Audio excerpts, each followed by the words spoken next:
yeah. Oh yeah, oh yeah, oh yeah. Oh yeah. I'm about to drop my album. I'm about to kill him.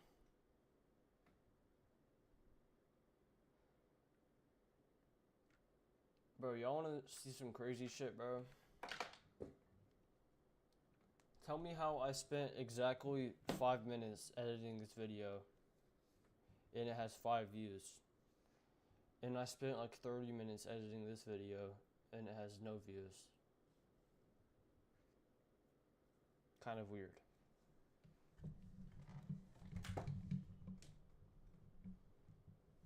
Dude, maybe it's just ass, bro. I low-key haven't watched it. I mean, I didn't watch this one either, to be fair. Most of the time, I was just fucking staring at my screen. I wasn't even fucking saying anything.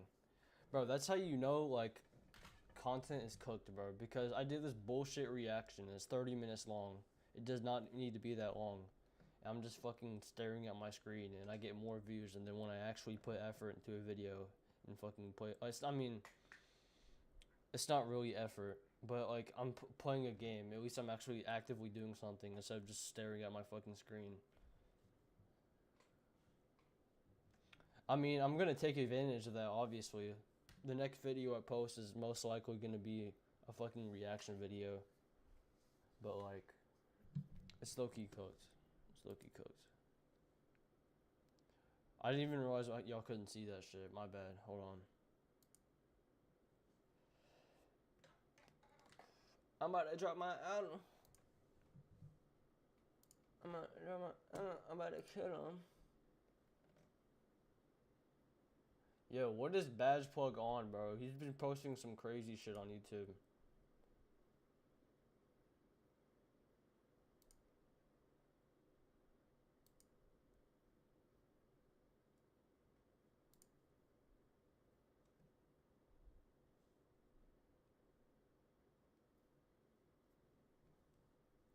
What am I doing? Oh yeah. I'm just gonna join the stream on my phone. I'm finna go get food quickly, and we can jump into it, man. We can jump into it.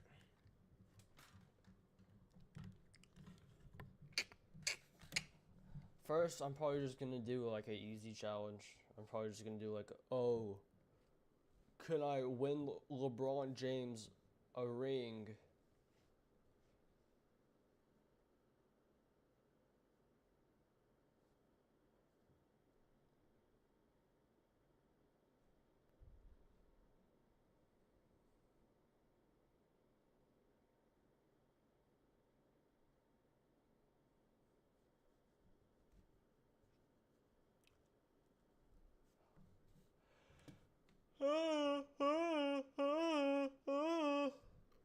My bad.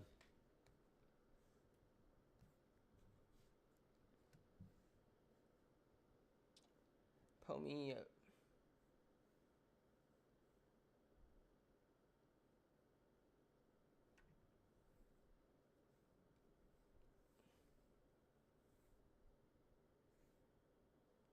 What's up, lifestyle? Yeah, I've been all these drugs.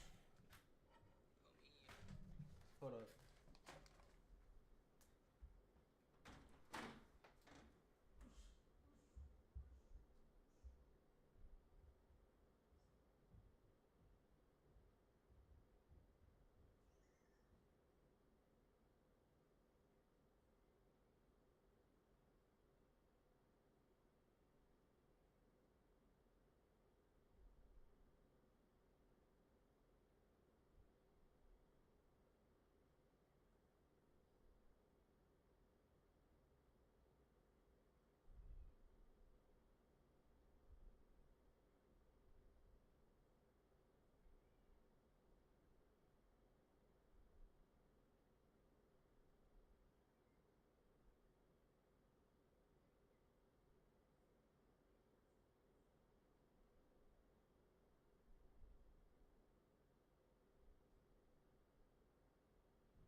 What's up, lifestyle? Yeah, I've been all these drugs.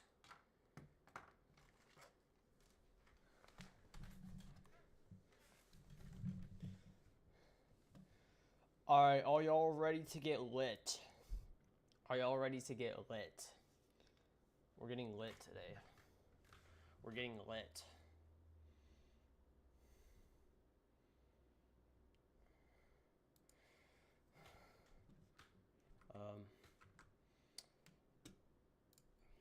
Game capture. Is it capturing game? Extend a very special welcome to Miss T. Welcome to Shut NBA up. 2K TV. How are you doing today? I'm doing great. How are you guys? Doing well. I see you're repping your squad. Tell us a little bit about your jersey. I'm wearing that SGA jersey. You know I'm repping those. I'm wearing that SGA jersey. Shut the fuck up. I'm wearing it. I'm wearing the SGA jersey. You know, I'm repping my city. I'm repping my city.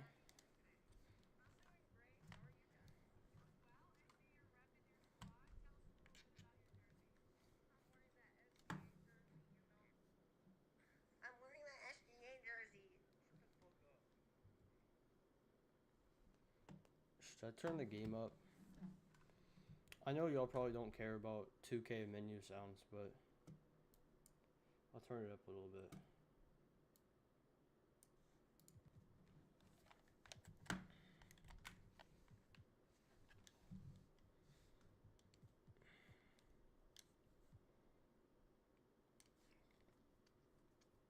I'm just gonna do the 2K24,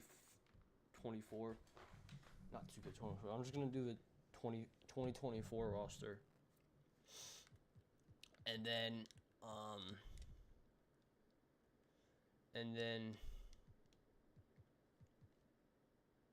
don't even know.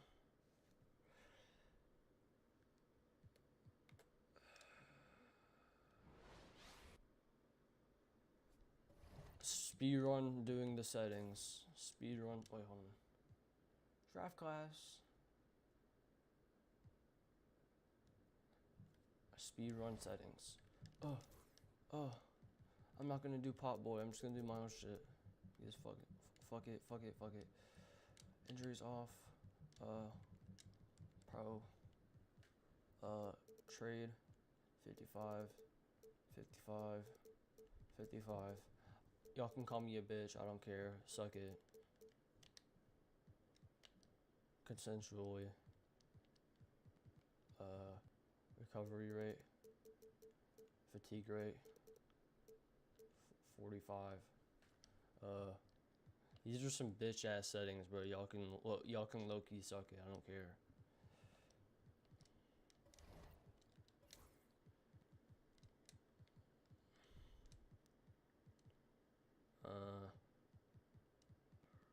Yeah, I'm low key excited for 2K26, my NBA. I've heard a lot of good things about it. If it's not good, I'm about to be angry. I'm literally gonna be angry. Literally.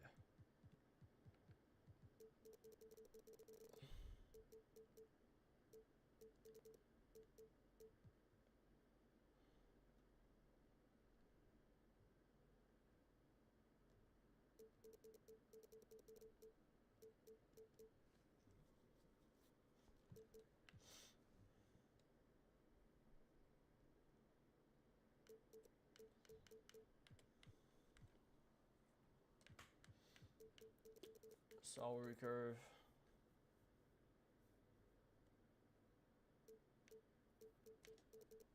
$35. Alright, all this other shit can stay.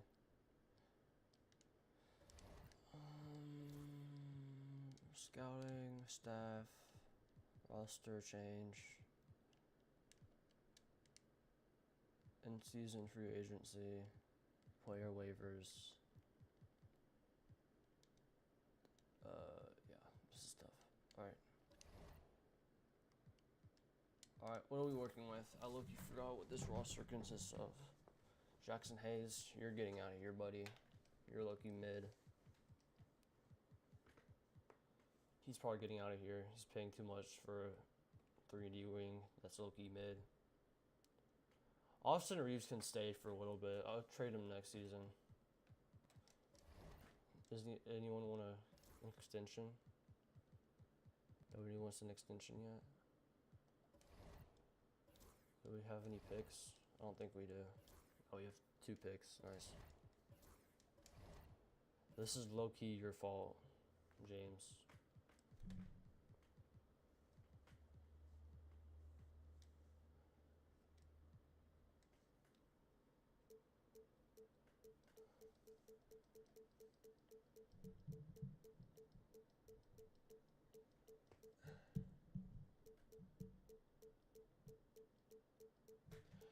I low-key want VJ Edgecombe on this team. I'm not gonna lie.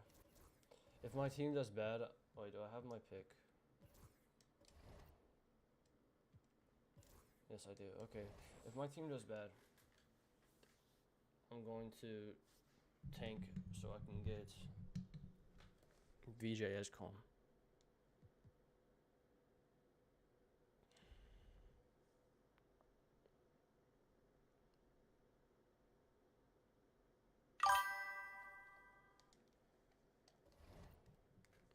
Who the fuck is commenting in my stream, bro?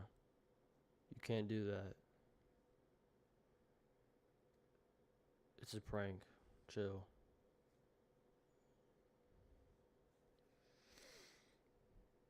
Nobody. Nice. I'm getting trolled.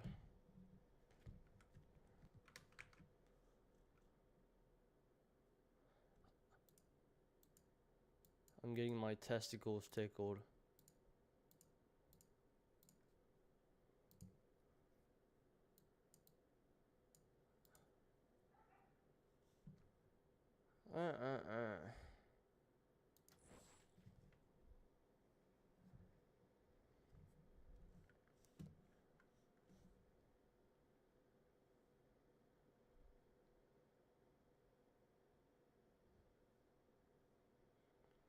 I'm getting fucking trolled, bro. Okay.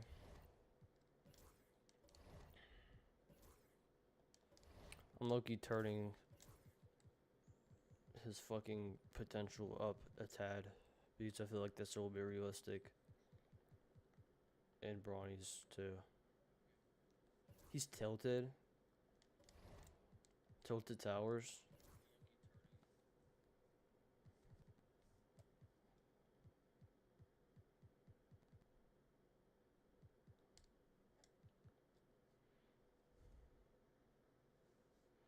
God damn, we're mid.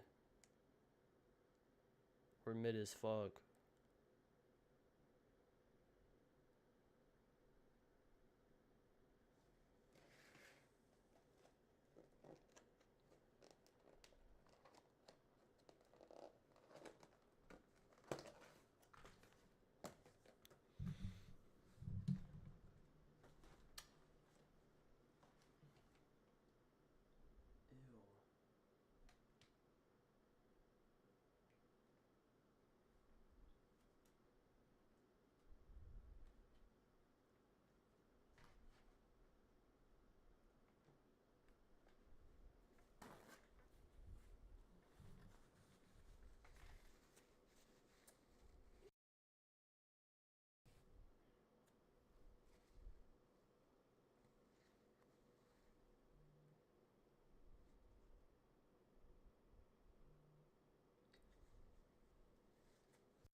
I think that's just been sitting for too long. Low key.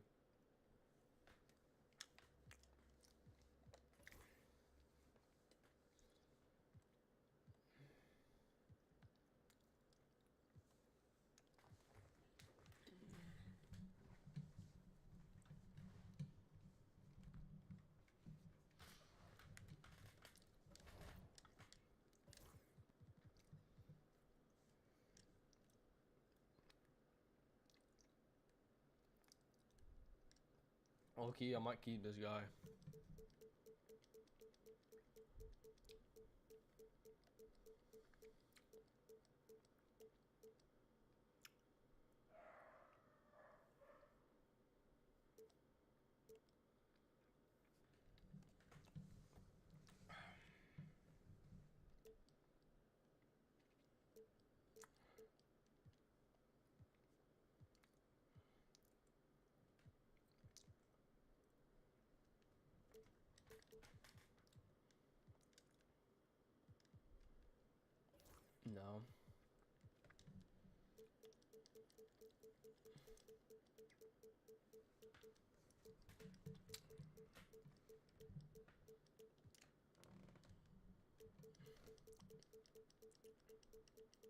can't get a first for this. I can get first for DFS. I don't even know how to say his name, bro. Dorian Finney-Smith. Oh yeah, never mind. Dorian Finney-Smith.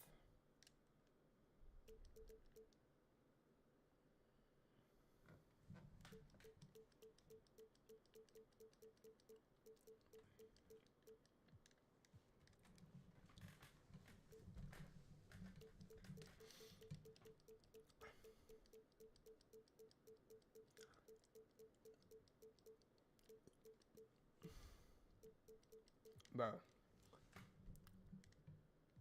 Fuck it. All y'all are leaving. All y'all are getting out of here. Fuck it. I'm crashing out, guys. I'm literally crashing out, literally. Who did I just get?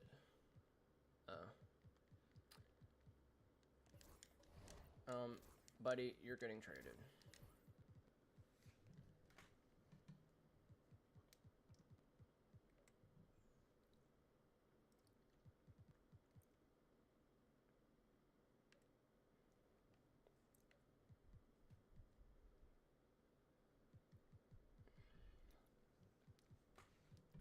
I low-key don't know if I trust Gary Payton. I'm putting him at shooting guard. I don't care.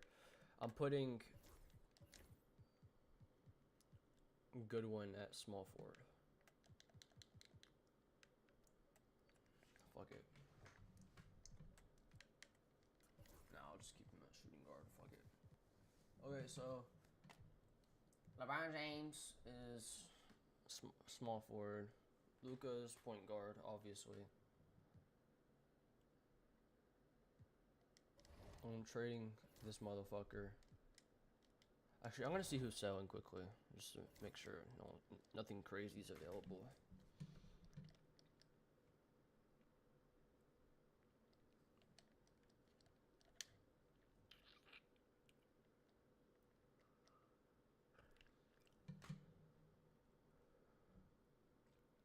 No. I can't get Curry because I'm not going to be able to have a bench if I have Curry. He's going to be asking for like 60 million next year.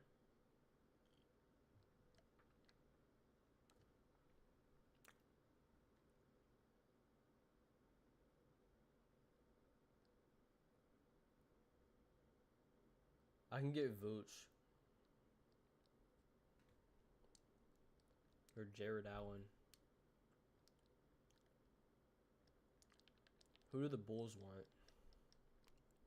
They want Ben Caro, J-Dub. They want a forward. So what if I give them... Wait, what was the Bulls, right? Here. So Vucevic, what if I give you... Rui Hachimura and... and this jackass. What if I just give you Rui? I'm not giving you my first. I'll give you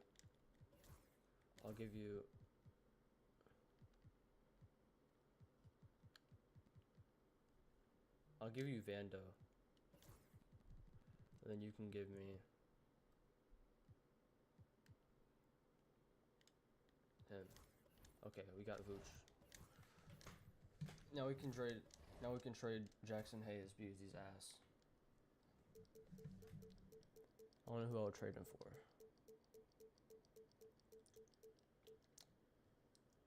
Another pick. Fuck it.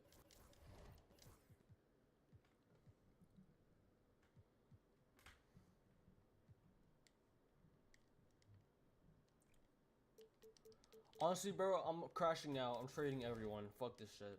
I'm crashing out. I'm crashing out. You're getting out of here. Yes, you're getting out of here. You're getting out of here.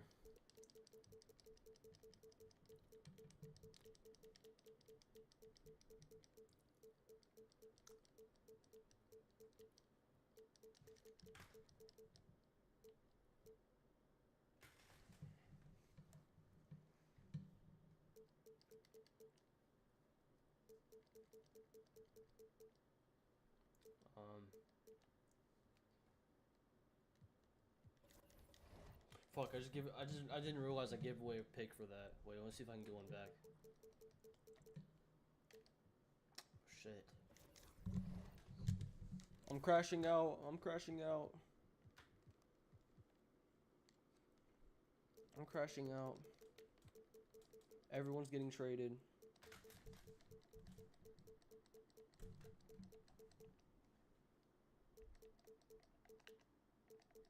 Actually, no one wants this guy. He's the exception.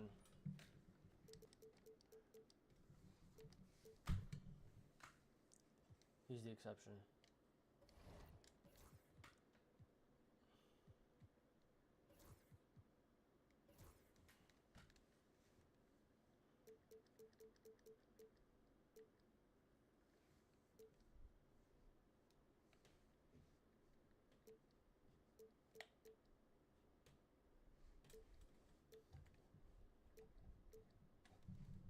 Nah, alright. Sell for me, please, sell. No, bro, I said sell. What are y'all doing? Oh, he's taking the pay cut. That's tough. He's taking the pay cut. I low-key shouldn't have gave him a player option because I don't want him to leave me.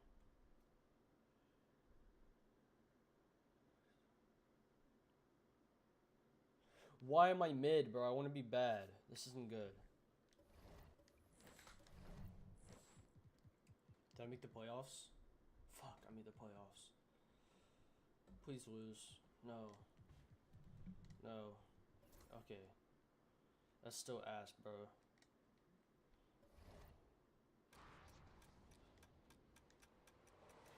Please. I'll just autoplay it, fuck it.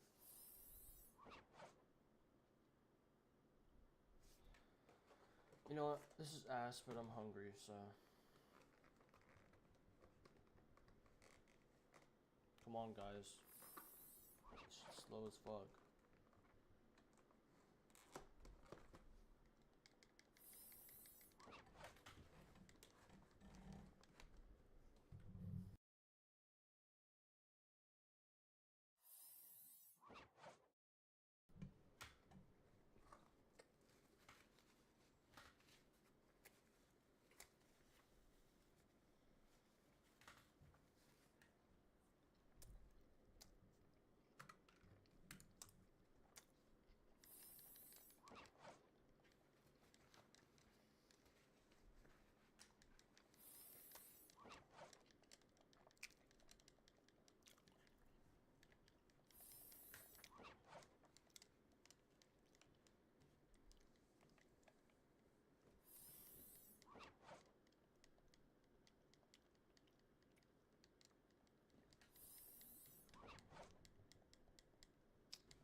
Honestly, bro.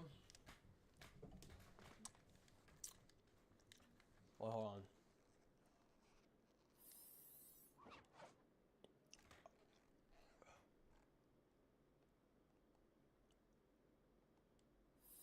Please.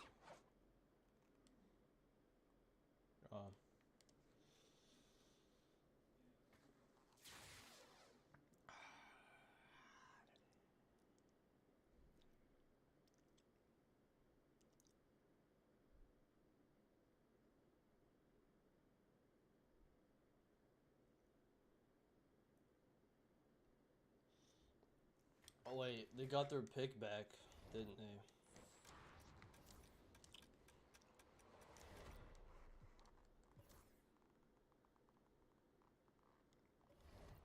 So I did all that for no reason. Nice.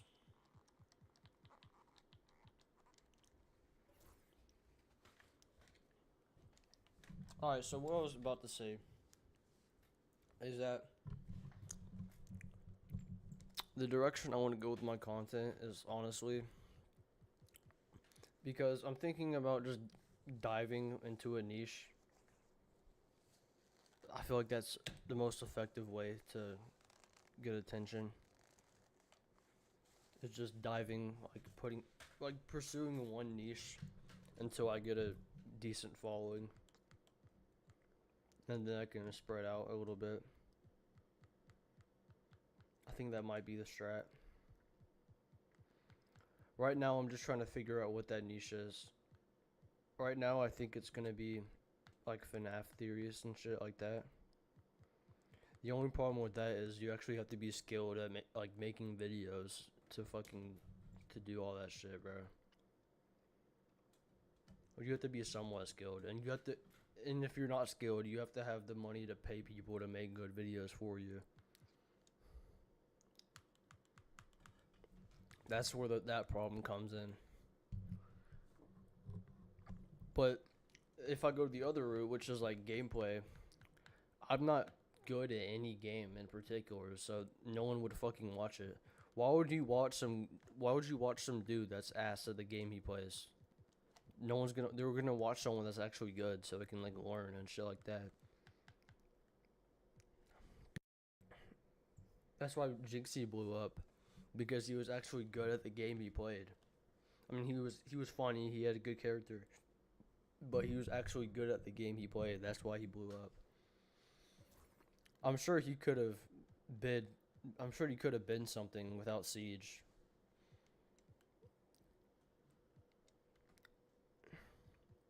Like, say for example, if he after he like blew up from Siege, he just completely went a different route and pursued something else. So like, say this isn't optimal, but for example, say instead of just sticking with Siege for as long as he did, what if once he started getting attention, what if he just immediately went to Clash Royale? Do you think he would have been as big as he is today or not? Because I'm pretty sure the way he got attention in the beginning was purely based off of Siege fans and just TikToks. Honestly, I don't know where I'm going with this. I kind of lost myself in that yap session. I wasn't paying attention. What happened? Did we lose LeBron?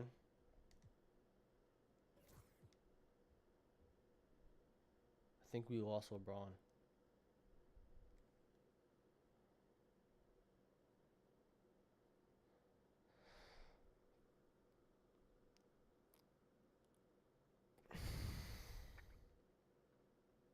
Why did I play this game, bro? Why did I play this game, bro? Why did I play this game?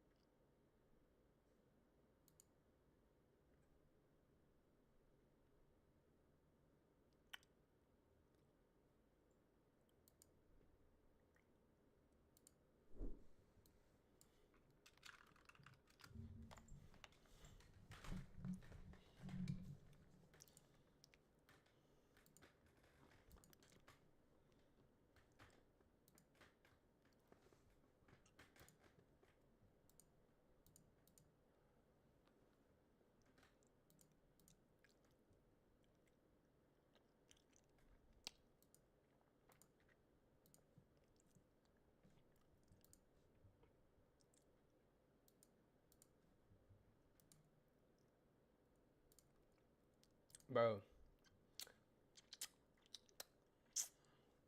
Hold on, let me set something up so I can record a video. Video.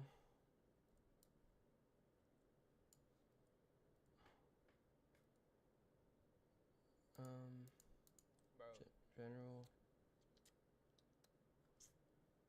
Hold on, let me set something up so I can record a video. Advanced. Video.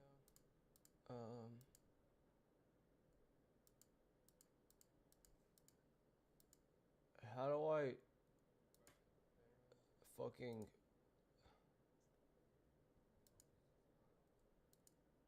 output? Oh. think I figured it out. So how do I? There you go.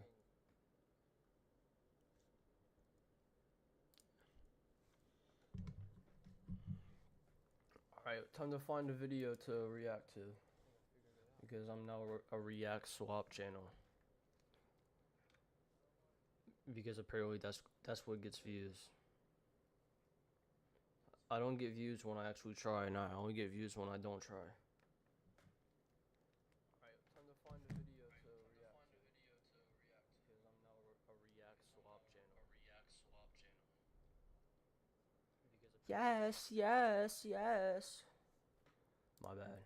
I don't get views when I actually try, and I only get views when.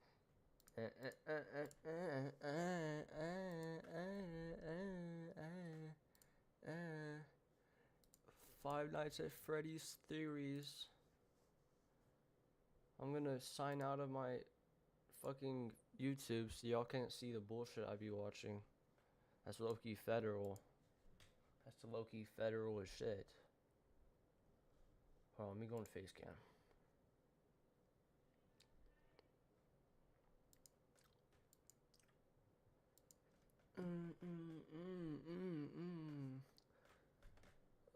FNAF theories, FNAF theories, FNAF theories.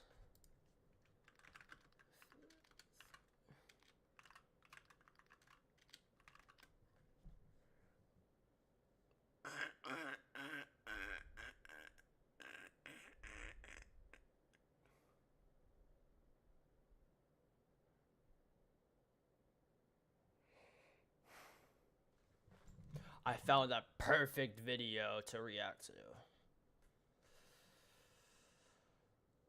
Hold on. Let me lock in. Let me lock in. Let me lock in. Let me lock in. Let me lock in. Let me lock in. Let me lock in. Let me lock in. Let me lock in. With the release.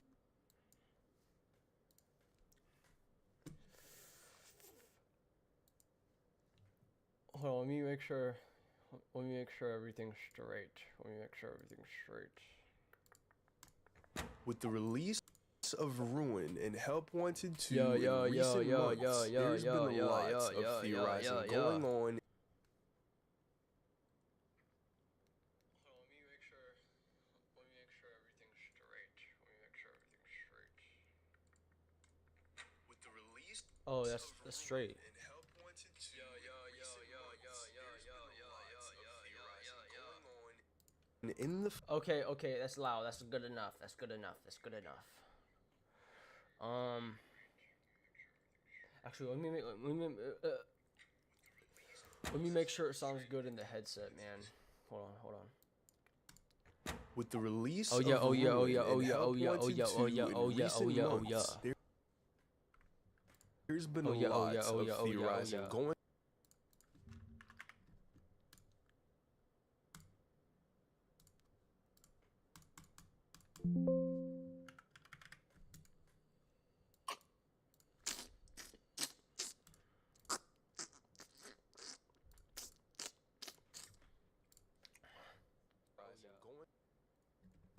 I gotta run it back. I gotta run it back. going on Oh yeah, oh in yeah, the oh yeah, oh FNAF yeah, oh yeah, oh community yeah, oh yeah, oh yeah, involving oh yeah, newer oh yeah, oh pieces yeah. of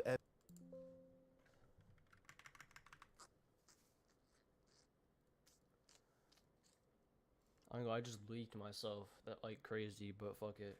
Y'all didn't see that shit. Oh yeah, oh yeah, oh yeah, oh yeah, oh yeah, oh yeah, oh yeah, oh yeah, oh yeah, oh yeah, oh yeah.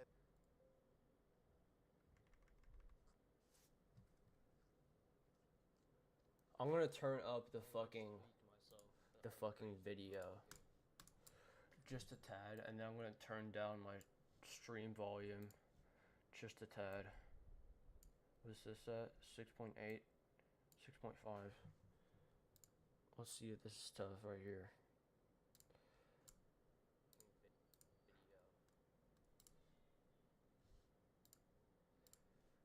Evidence. Yo, Characters yo, yo, like yo. Gregory, Cassie, and the Mimic have been popping up Yo, yo, yo, everywhere. yo, yo. But Okay.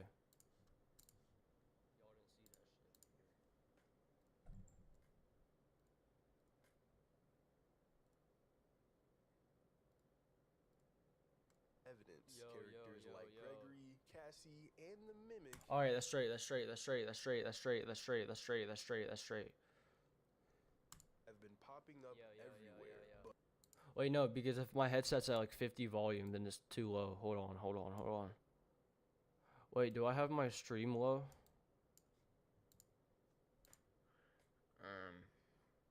Oh, I do.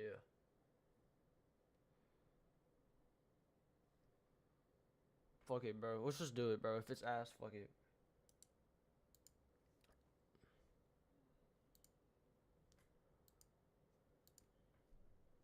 Okay.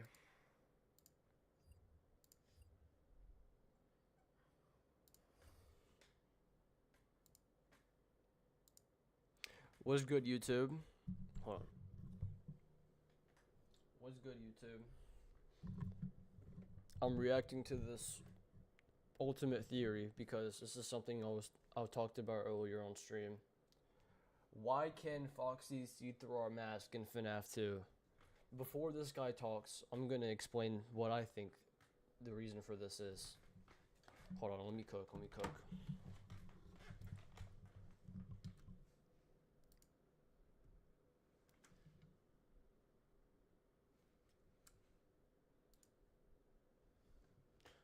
What I think the reason for this is because of something called God Victim. Basically what God Victim is the theory that the crying child manipulates everything in the franchise. He manipulates all the deaths, all the fucking everything, bro. Like, and there's so many connections in the first 4 games and so on that prove this. It's honestly my favorite FNAF theory of all time because it's peak. So basically, I think the reason that Foxy can see through your mask in FNAF 2 is because in FNAF 4, when you're in Crying Child's room, hold on, I'll show you.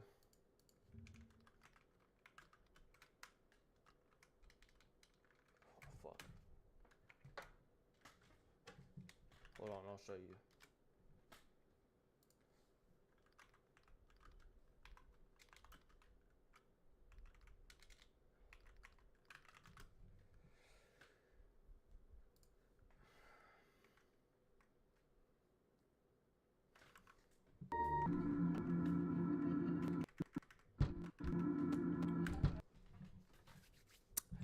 If you look right here, Foxy is the only one that does not have a head. It doesn't have a mask. You could say it doesn't have a mask. All the other ones, all the other 3, they have a mask, which is why I think in FNAF 2, these guys are the ones that fall for the mask, but Foxy doesn't. Because he doesn't have his head. Because Michael took it. And in the game, you play as Michael. I mean, there could be a connection between Michael and... it could be a connection, but... There could be a connection because of the fact that we play as Michael and Foxy kills you. But I don't really want to get into that because I haven't thought about that. Basically, what I think is the reason that he doesn't have a mask right here... I mean, the reason that he doesn't fall for the mask is because he doesn't have a mask in this cutscene right here. He doesn't have a mask in fucking Crying Child's room, which is God Victim evidence. Because Crying Child, on accident, because I don't think he's like 6 years old, I don't think he purposely manipulated this to happen. I think it just happened because of whatever, the field or whatever. I think the reason that he can't see you through the reason he can see you through the mask is because of this. Let's see what this guy says. But there's still some questions that have never been answered from the older games. So in this video, we'll take a step back and ask a question from one of the Oh, where's my ball? Where's my ball?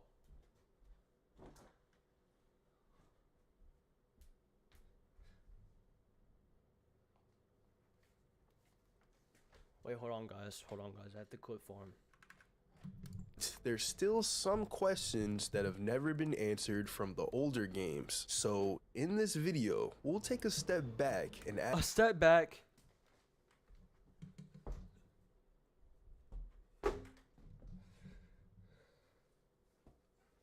Well, let me run it back. Let me run it back. Let me run it back. Let me run it back. That's not tough. From the older games. So in this video, we'll take a step back and ask A step back.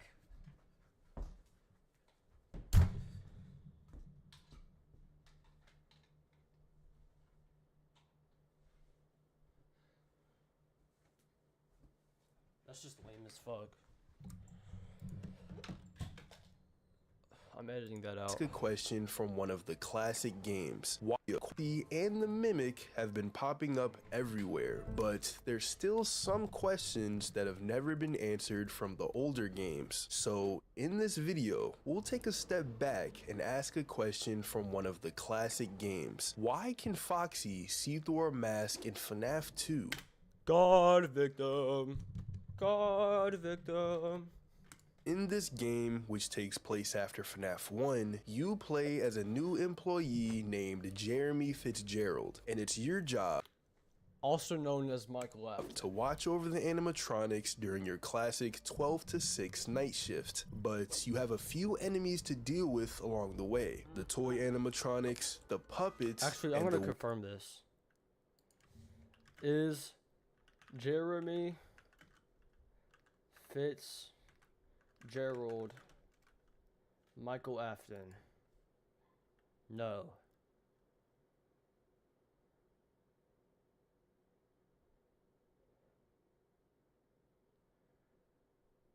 Okay.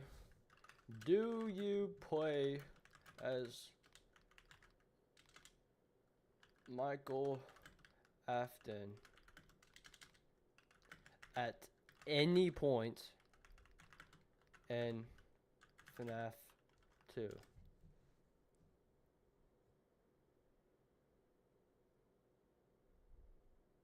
Wait.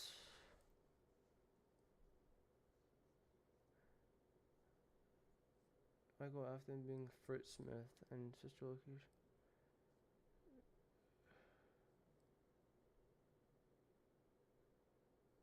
Oh, you play as Michael Afton in Custom Night.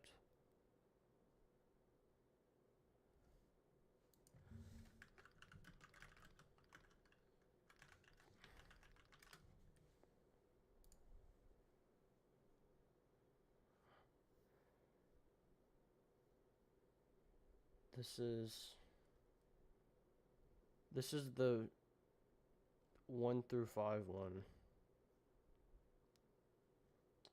So, wait. FNAF 2 Night 6 paycheck. Is it the same?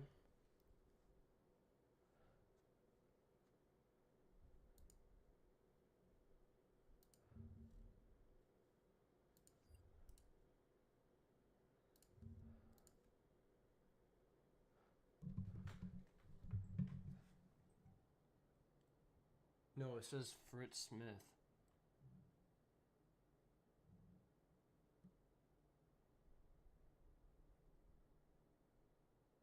What does that say? Tampering with it.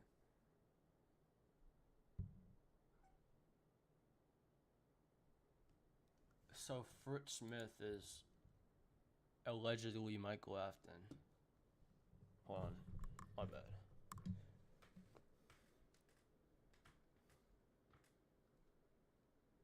Allegedly. First day on the job, really?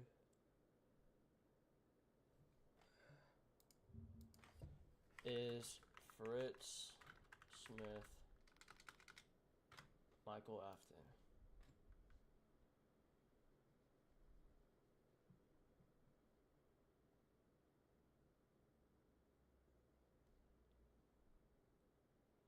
What is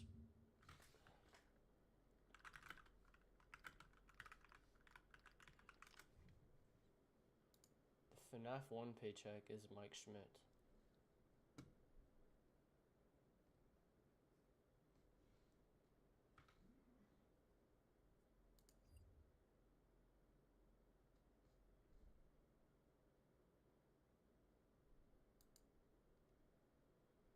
there evidence?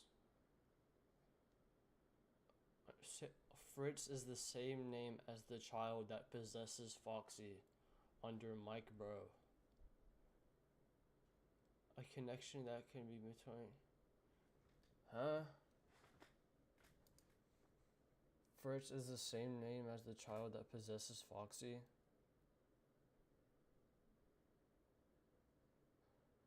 The name Smith is the English equivalent to Schmidt.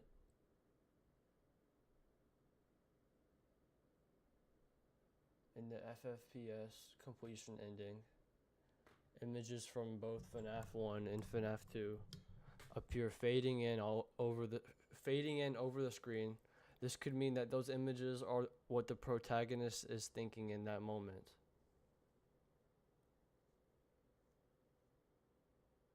Wait, what?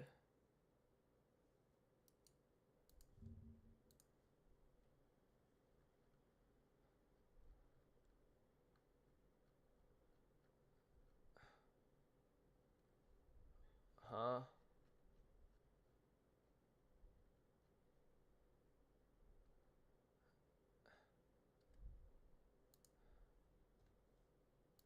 Completion ending? Completion ending? Henry says, so this is the canon one.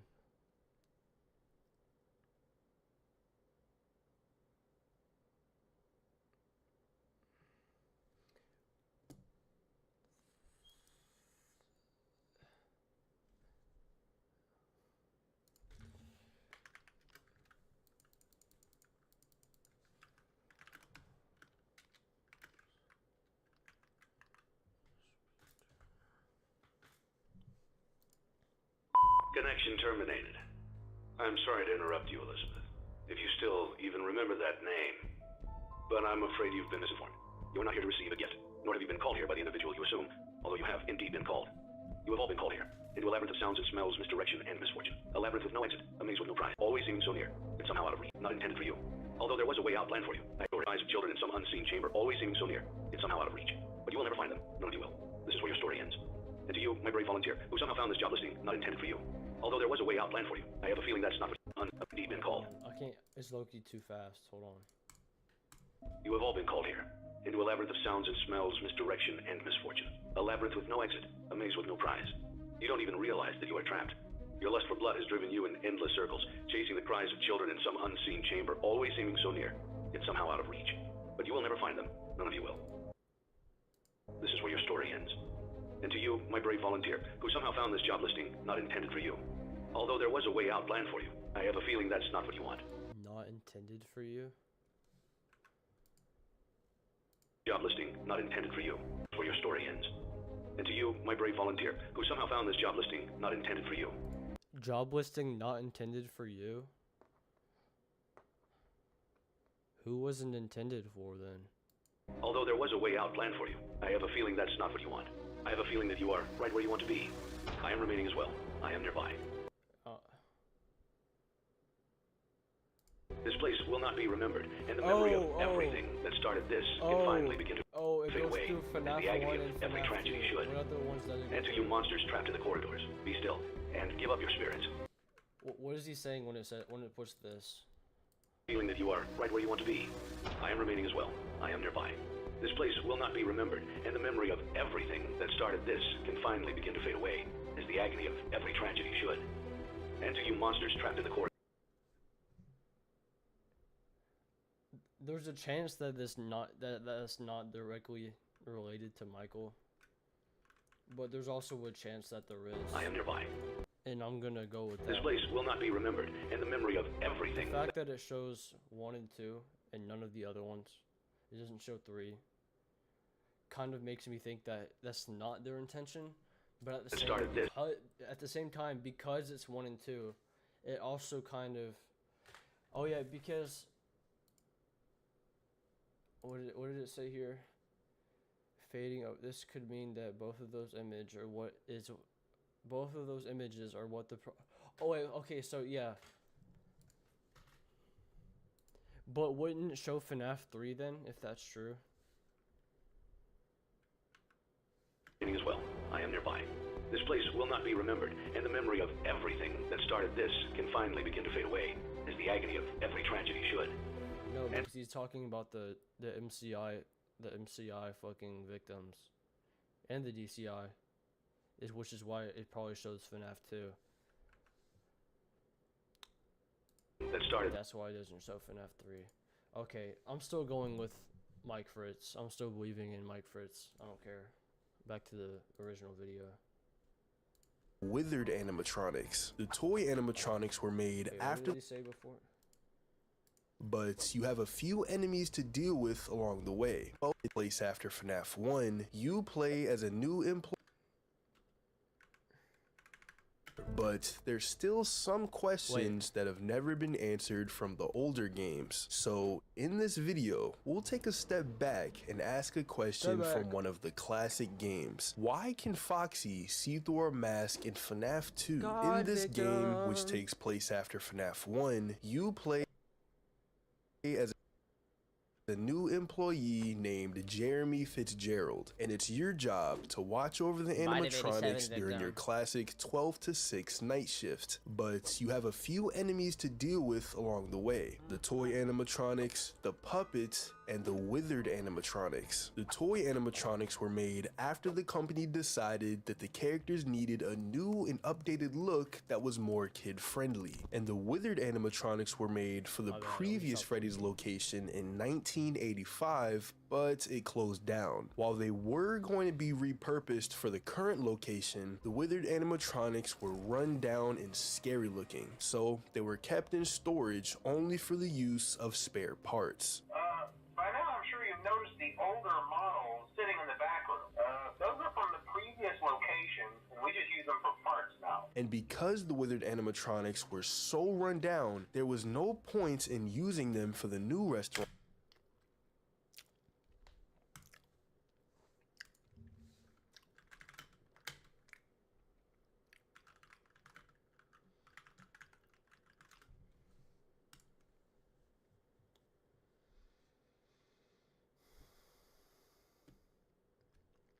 Why doesn't it show it?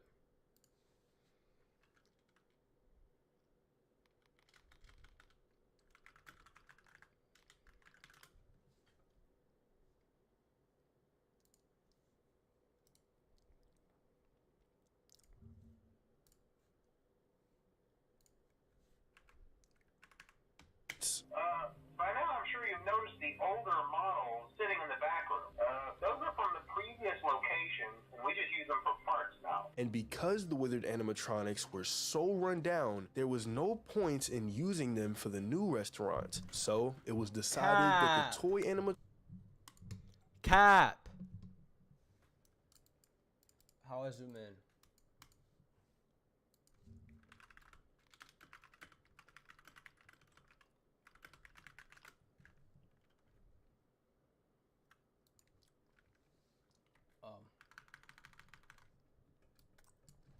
Who's that then, huh?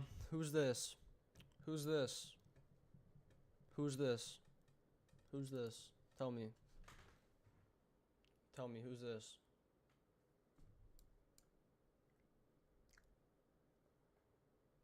Who's this right here? Who is this? Why does it say new? Why does it say my day at the new Freddy Fazbear's Pizza? Why does it say that? Why does it say that? Why does it say it on this one? Why does it say it on this one? Huh? Why does it say that? Animatronics would be the main stars. We also know that the toy animatronics had a special security system. They've spent a small fortune on these new animatronics. Facial recognition, advanced mobility. They even let them walk around during the day. Isn't that neat? But most importantly, they're all tied into some kind of criminal database so they can detect a predator a mile away. Heck, we should be paying them to guard you. But because the animatronics weren't given a proper night mode, they roam free at night, trying to find a room with people in it according to Phone Guy. They're meant to be around children in spaces with loud noises, but when it gets quiet, they'll try to find an environment that matches more closely to what they're used to. This leads to them trying to find us in the security room. But of course, we know that these animatronics aren't here to have a party with us. One wrong move and the game is over by getting killed by one of them. Which is why in FNAF 2, we are granted a Freddy mask, something that can be worn when we come in contact with most animatronics so they won't recognize us as human. Due to their new facial recognition system, this would trick them into believing that we ourselves are an animatronic and shouldn't be attacked. However, this doesn't work when it comes to two characters, the puppet and Foxy. Instead, we must keep the music box wound up and have our flashlight handy. But why doesn't the mask work on them? In the case of the puppet or marionette, they would be able to recognize us mainly due to their superior senses. After all, they make this statement in Ultimate Custom Night. The others are like animals, but I am very aware. Now, whether or not you believe Ultimate Custom Night is canon is up to you, but there's no doubt that Marionette stands out from the others. She was originally supposed to be a security puppet, meant to protect Charlotte Emily, Henry Emily's daughter, who was once a co-owner of Freddy.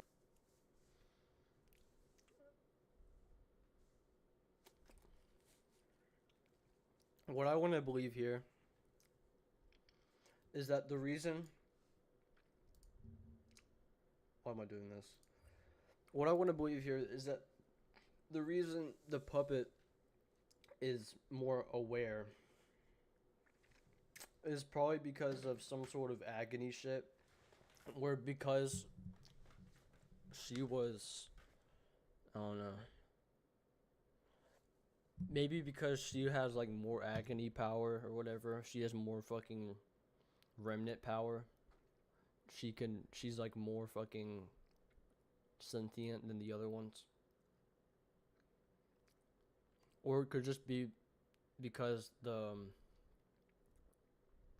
technology in the puppet suit is like less advanced than the other shit, and she can do more because there's less limitations on her body and what she can do with it.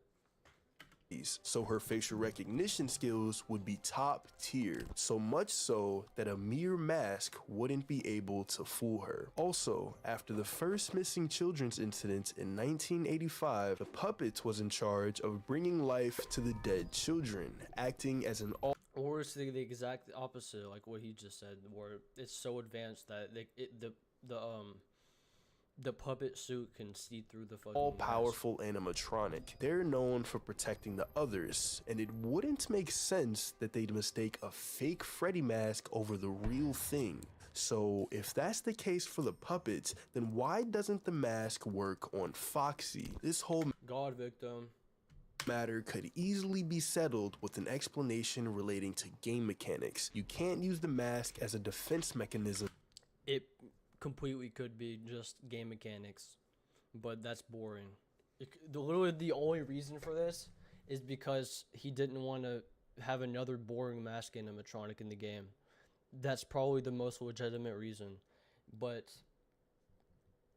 lore-wise, there's probably, we're gonna think, lore-wise, we're obviously gonna think that there's more to it. For all of the animatronics, because it would get boring and just straight up tedious. However, there might be a deeper explanation than this. Similar to the puppet, Foxy also had an experience encountering dead children. During the second missing children incident of 1987, he saw the children before and after their murders. This can be seen in FNAF 2's Foxy Go Go Go minigame of 1987. He saw the children before and he also had an experience encountering dead children. During the second missing children incident of 1987,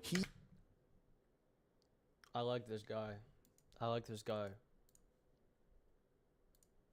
Hold on.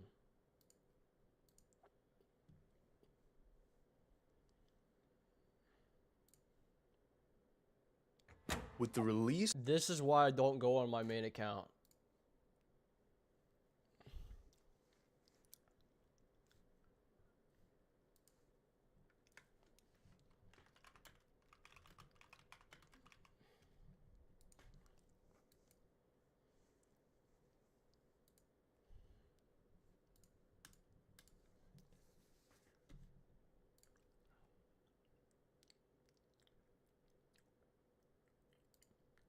that we Why ourselves did you are spend half of the animatronic, video explaining FNAF 2? You don't gotta do 85 all this, Puppets was in charge of bringing life to the dead. Get boring and just straight up tedious. However, there might be a deeper explanation than this. Similar to the puppets, Foxy also had an experience encountering dead children. During the second missing children incident of 1987, he saw the children before and after their murders. This can be seen in FNAF 2's Foxy Go Go Go minigame, in which he exits from the curtains in Pirate Cove and walks into a room with children who are excited to see him. This is done 2 more times. However, on the third, Purple Guy, aka William Afton, can be seen in the bottom right corner. And when Foxy walks into the next room, he encounters the dead children who were murdered.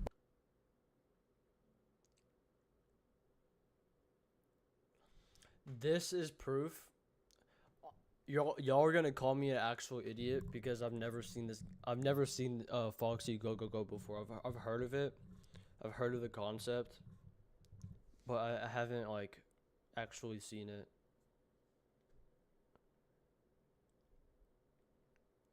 I'm just that good at FNAF 2 that I don't get the mini games because I don't die.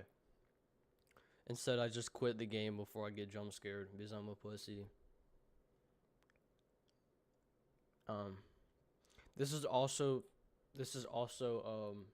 evidence of what I was talking about earlier on how the withered animatronics are here at the new Freddy Fazbear's Pizza, which is quite strange if this is the first week that it's open. By Afton. The soul inside of Foxy from the first missing children's incident is incredibly angry that this has happened a second time. And since William Afton was in a purple suit, we can assume he was dressed like a security guard. If Foxy happened to notice Jeremy wearing the This is not true. This is not true because of this right here. Not only Foxy was performing here in this establishment. It wasn't only Foxy.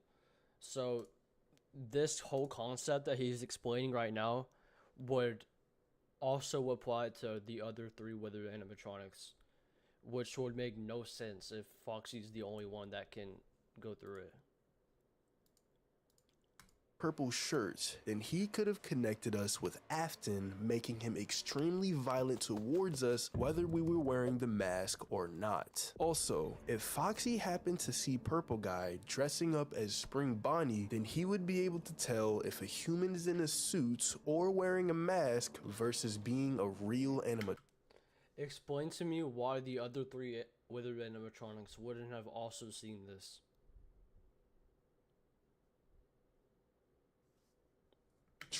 And this isn't too far-fetched, seeing as Foxy is actually a pretty smart character who says so himself.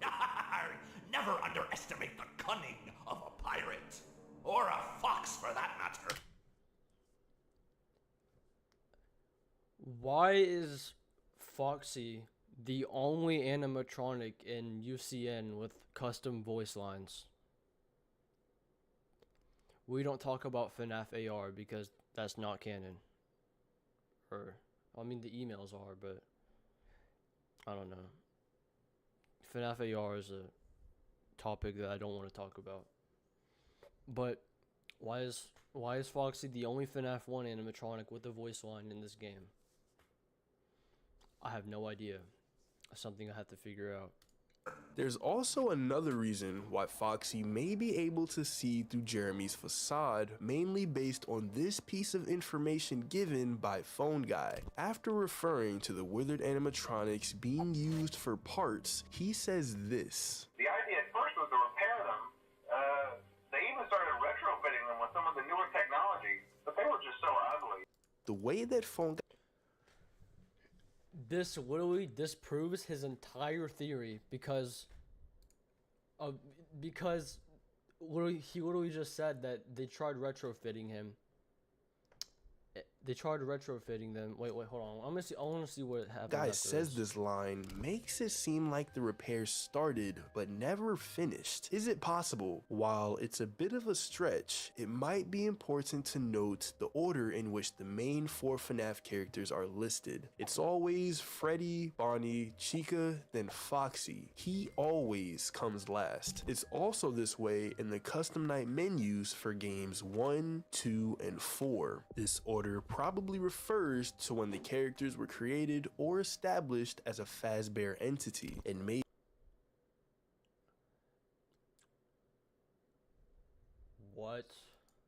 it could also refer to the order in which the characters got worked on, Foxy being the last one every time. Wouldn't it be fucking Chica? What are we talking about?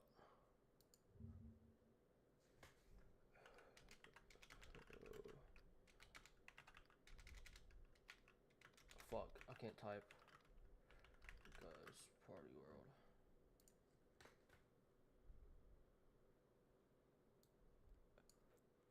This is not true. Chico was first. Why isn't Chico first in the custom night list? Huh? Also, he's usually in a separate space compared to the other animatronics, while Freddy, Bonnie, and Chica share the main stage. Foxy has Pirate Cove as his own, so it makes sense if he was worked on last because he was separated from the others. Phone Guy also says this about Foxy specifically. Oh yeah, Foxy. Hey listen, that one was always a bit twitchy. I'm not sure if the Freddy head trick will work on Foxy. For some reason, Foxy has always been difficult to work on. It's unclear what the specifics are, but we know that this is related to him being able to see through the mask mechanic. The company always knew.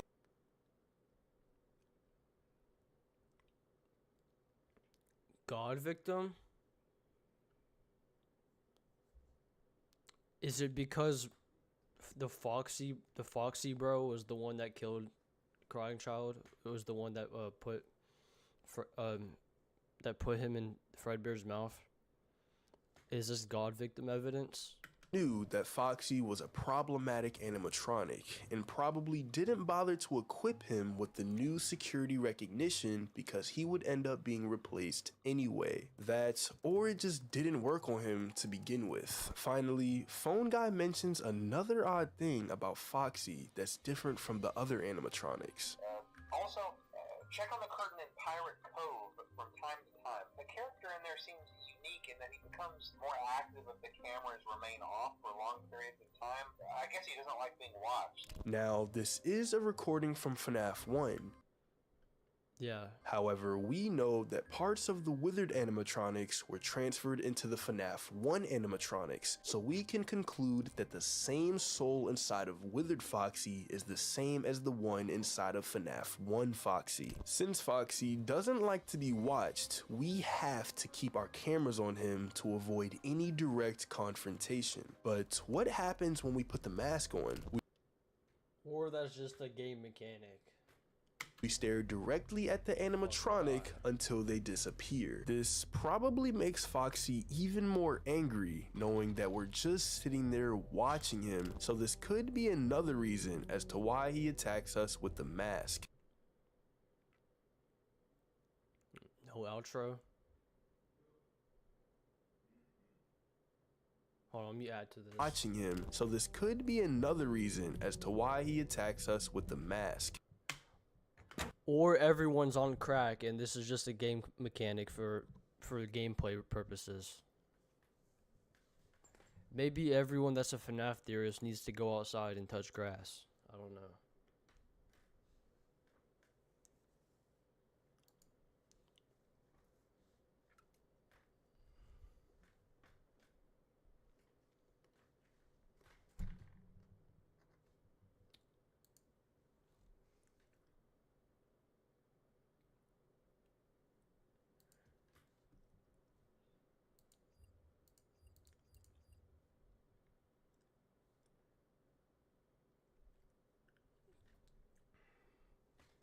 Was that tough?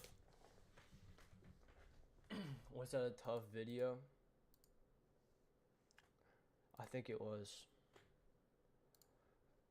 Hold on, I'm gonna see if I can find something else to hate on.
My bad, I zoned out.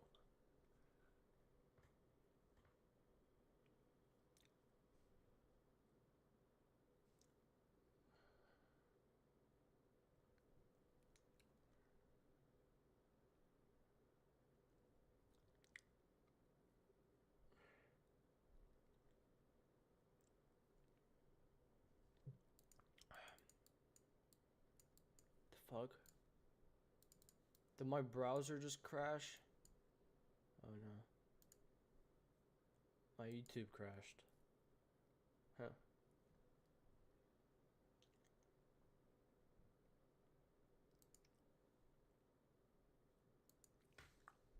Peak.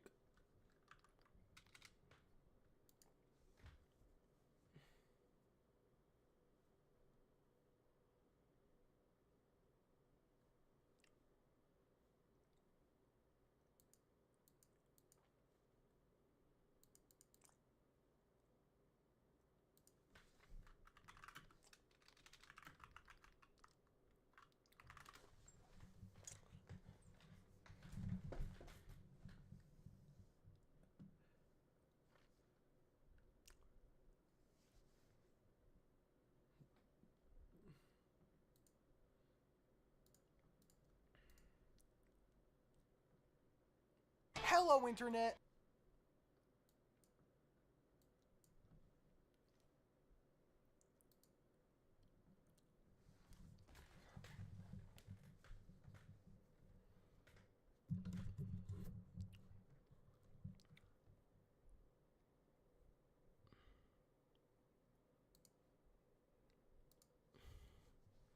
Dumb FNAF theories, I believed.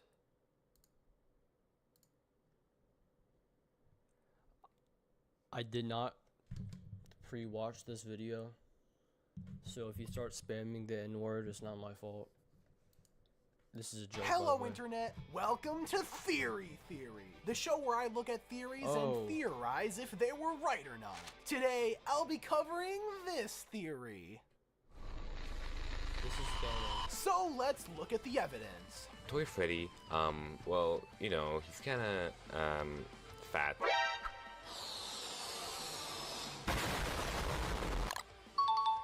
Ah, yet another theory confirmed, all in a day's work. It was early 2015. Toy Freddy fat theory. Monday morning. After a long weekend of performing in-depth research and analysis, I was finally ready to report my findings. I'll tell all of my friends something that will forever alter the course of their lives. The impossible would become possible, and they would all know the truth. Hey guys! I was told by a trusted source that Foxy was actually a good guy the whole time. The whole time. My evidence? Friendly Foxy FNAF Gmod animation. No! This was the pinnacle of entertainment. See? Look! There he is, being a good guy. And 8-Bit Gaming said it too, so it had to be true. See, here's the thing. I was 7, and little children have a hard time discerning fiction from reality, let alone fan content from official. It definitely didn't help that I also didn't know what the word theory meant, so I would just go around repeating things as if Smike was an authority on anything. Now I do have to admit something to you guys. I've never actually played Five Nights at Freddy's before. In hindsight, it's really weird that I and a lot of other kids got really attached to the series where dead kids possess robot animatronics.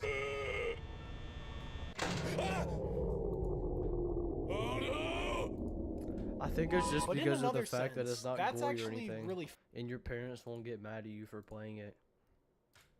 Fitting. Freddy Fazbear's Pizza, a magical place for kids and grown-ups alike, where fantasy and fun come to life. And that can be easily seen in the game's early theories. That's actually really fitting. Freddy Fazbear's Pizza, a magical place for kids and grown-ups alike, where fantasy and fun come to life. And that can be easily seen in the game's early theories. As a kid, your developing brain is a little sponge designed to soak in everything around it. And a lot of the time, that brain goes to some pretty weird places to fill in the gaps. A lot of early FNAF theories almost feel like a child trying to make sense of the world around them. And it makes sense too, because a lot of the time, these theories were made and spread by kids. It's actually pretty impressive, so little to go off of, yet so many places it went. In terms of theories with any amount of proof, the first game didn't really leave enough room for anything too deep. A few phone calls, newspapers, and Easter eggs was really all there was. This led to theorists, for lack of a better term, pulling shit out their ass. Hey guys, sorry, distracted. MatPat's first FNAF theory tried connecting the game to an actual murder in the— Oh my fucking god, bro. This shit is insane, dude. And then this is why people think 1993 is when FNAF 1 happened, because of this video. There's no other canon reason. It doesn't say that in the game. This is literally just because MatPat pulled something out of his ass, and now it's canon, I guess. The real world, which is kind of insane. Thankfully, Matt learned his lesson after that. He'd never try to tie FNAF into real life again. Until he did. Most theories boil down to the rules of FNAF into real life again. Until he— What does this mean? FNAF? Oh. When he tried to fucking tell people he to did. go Most to, theories— wait, what is FNAF ARG?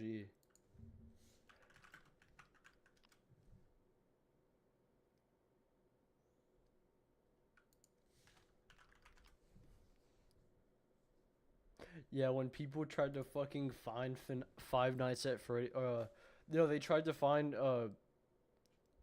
Freddy Fazbear's Pizzeria in real life.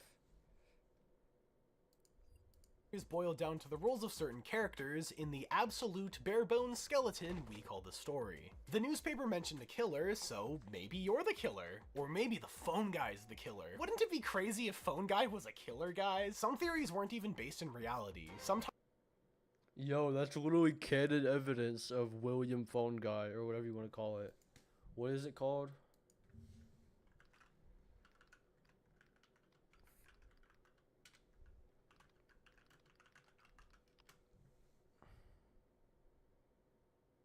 Purple phone theory.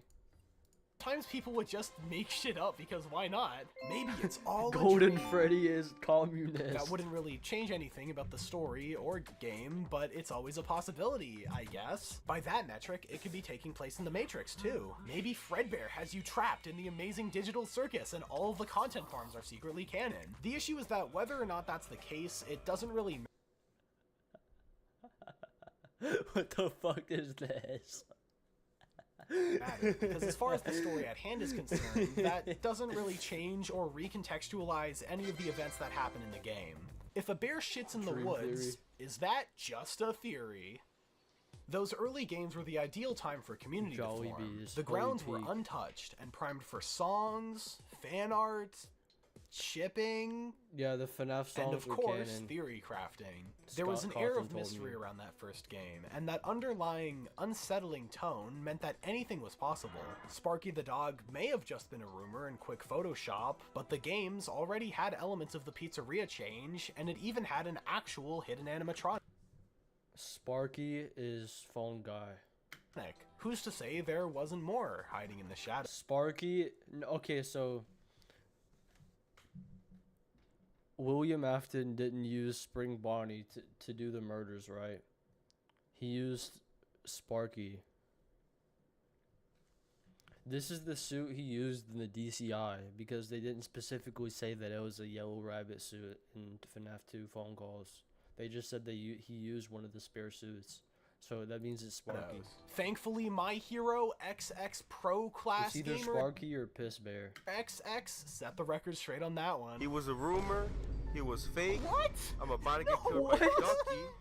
Did he say Ducky? If the entire class believes smoking weed is correct. Wait, why is he talking about weed now? Then there's all the basic things we got wrong, like Chica the duck, and whether Bonnie was a boy robot animatronic possessed by a small child, or a girl robot animatronic possessed by a small child. I mean, and then FNAF 2 came out, and then they didn't know.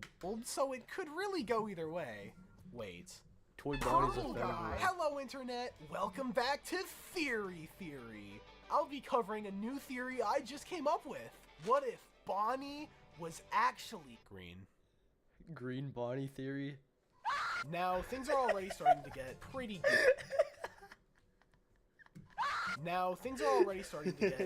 goofy. But, oh my god, guys, Scott Cawthon just released the trailer for a second FNAF game. London Bridge is falling.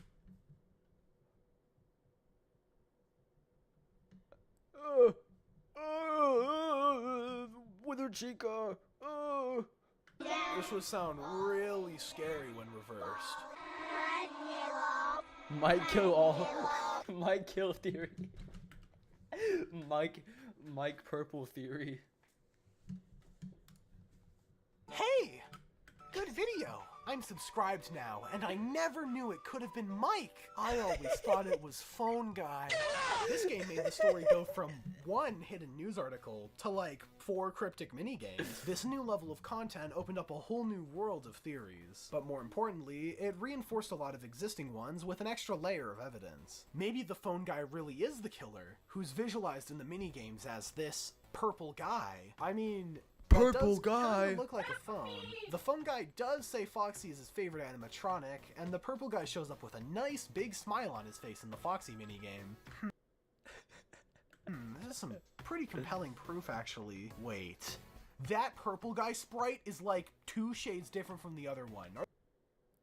Pink guy. Are these 2 different people? And speaking of Foxy, at the end of the trailer, he jump scares you. But if you listen closely, it kinda sounds like he's saying freedom. Is Foxy American theory? See, actually, American? Really, we were all about as lost as before. For a good while, we had to debate whether or not this was a prequel or a sequel. On one hand, the toy animatronics seem more advanced. Bro, I don't even know how they I don't know how they thought, like... What is the actual canon way that they figured out that it was a prequel? I'm gonna Google it. How did people figure... Actually, I'm not even sure if I can have this as my wallpaper because of copyright reasons. Let me change this quickly.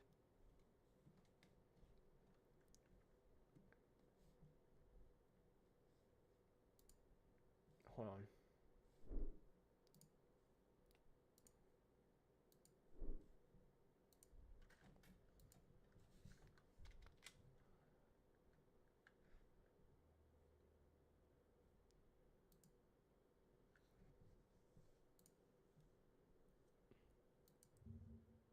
No, dude, I don't want this. I want fucking...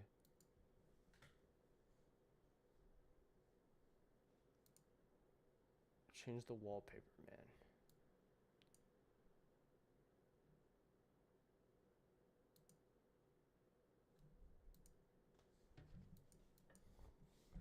Okay, what was I doing? Oh yeah. How did they figure out FNAF 2 was a prequel?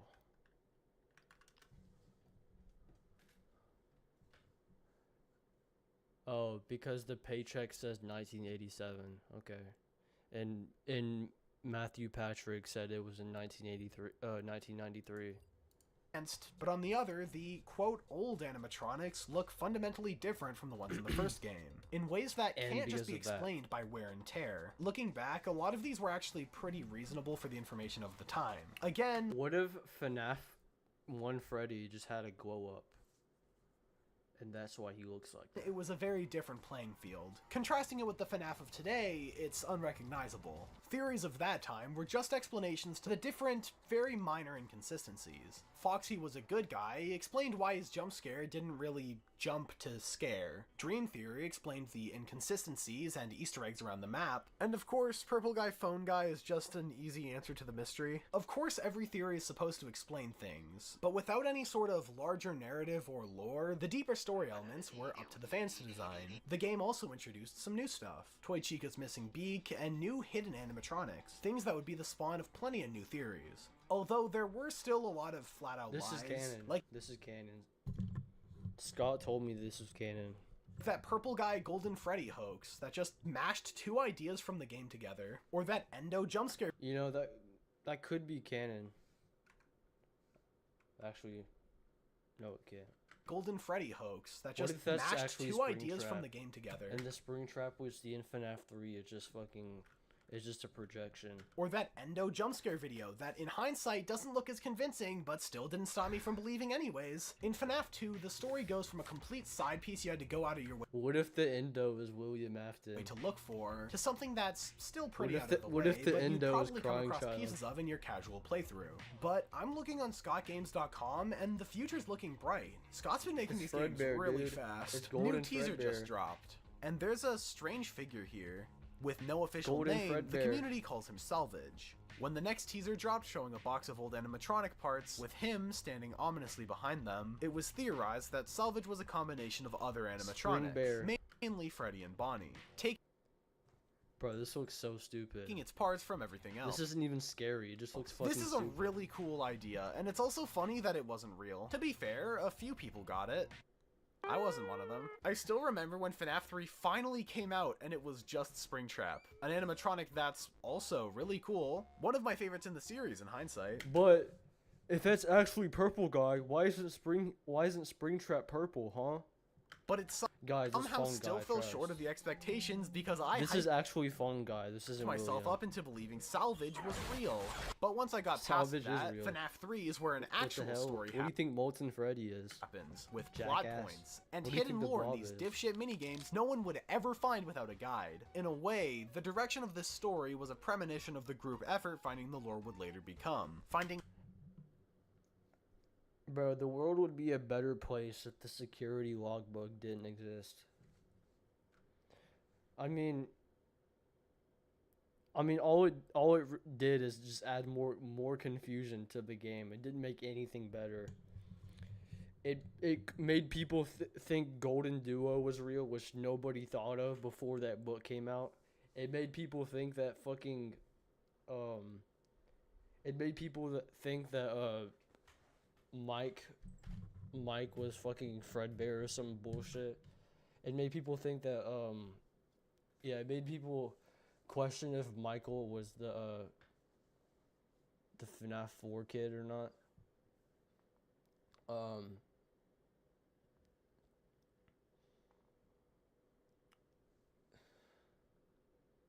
It made people think Crying Child's name was Dave.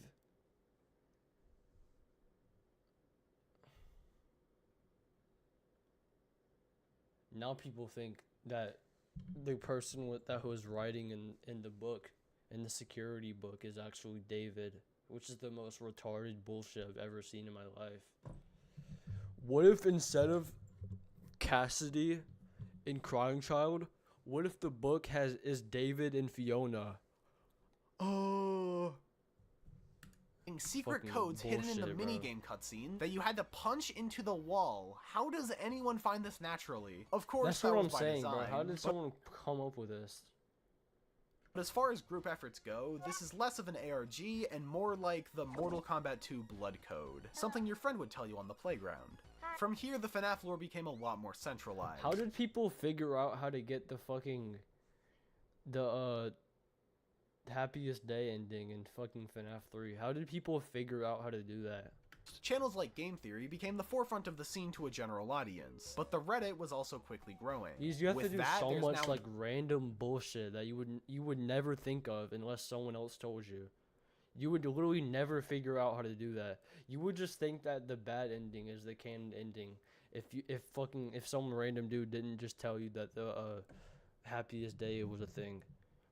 An entire community of people with the shared goal of tying these pieces together. When FNAF 4 came out, people were able to deduce relatively quickly that the bite at the end of the game was not the bite of 87. Was that the bite of 83? I now know this information because I saw the TV in the earlier minigame. Dream Theory would get a full resurgence, with people believing the game took place in the mind of a small child. But God even if this victim. was God victim, true bro. at some point, it wouldn't be later. See, when it comes to the actual lore, Scott was kinda just doing the same thing all the theorists did, and kinda just made things up as he went. That box at the end of the game would never be opened. Dude, that's the and like the limit. text above it says, it That's went on to be Nexus. forgotten. With that, the early days of FNAF theories were over. Obviously, the story expanded a lot, but I think a big reason for this was that the original kids who grew up making and spreading these theories started to grow up.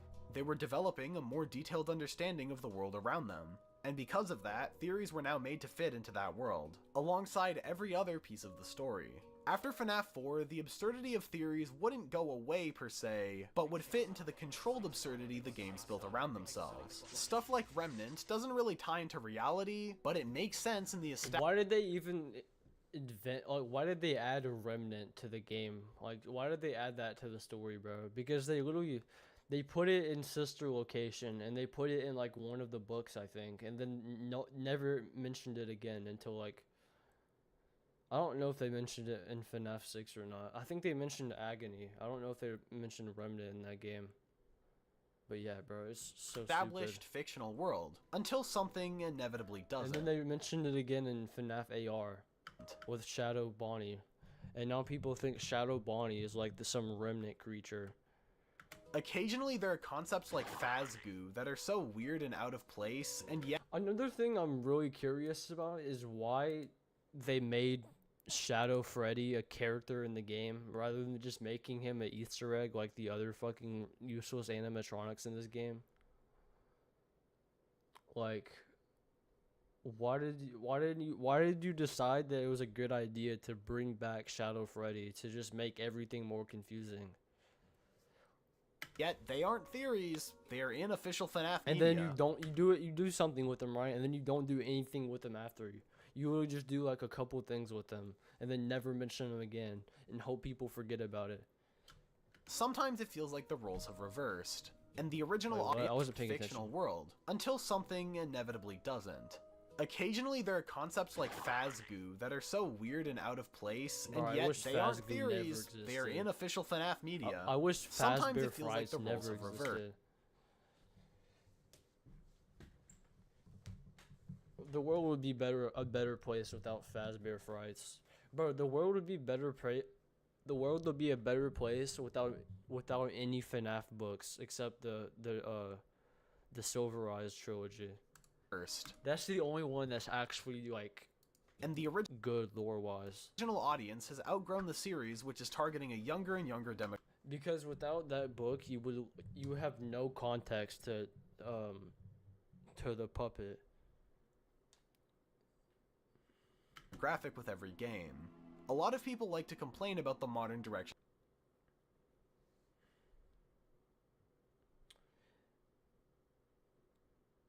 Also, if we didn't have the Silver Eyes trilogy, John FNAF wouldn't have predicted the Mimic all the way back in 2022. A younger and younger demographic with every game. A lot of people like to complain about the modern direction of the series, that gearing the games to a more kid-friendly audience was a double-edged sword, one that costed it the horror and mystique it had in the past. This isn't wrong, but whether it was geared to them or not, the series was always insanely popular with kids.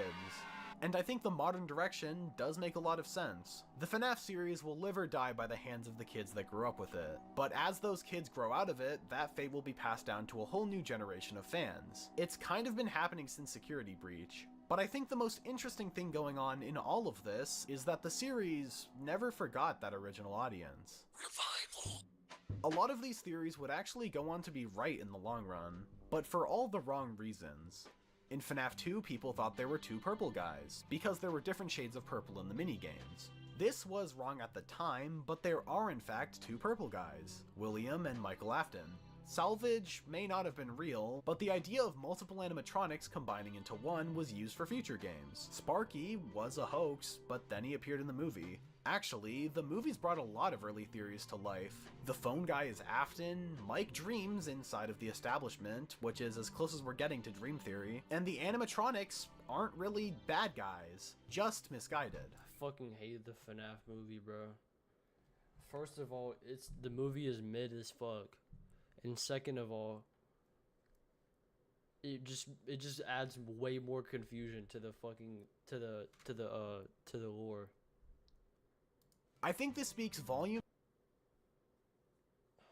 about the priorities the movie had. It was designed fan first, and it gets there by paying tribute to the early mythos. FNAF's theories are the perfect analogy for the FNAF series. They can be stupid, but they can be compelling. You can give them no thought, or they can take over your life. You can laugh at them for being wrong, or you can imagine a world in which they're right. Me? I still want Foxy to be a good guy.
Okay, man, we're watching Immense Andrew's video.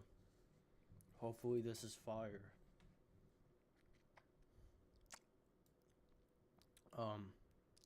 Like this guy's video, please. When Security Breach came out 2 years ago, it was criticized heavily, not just for its gameplay, but also its story.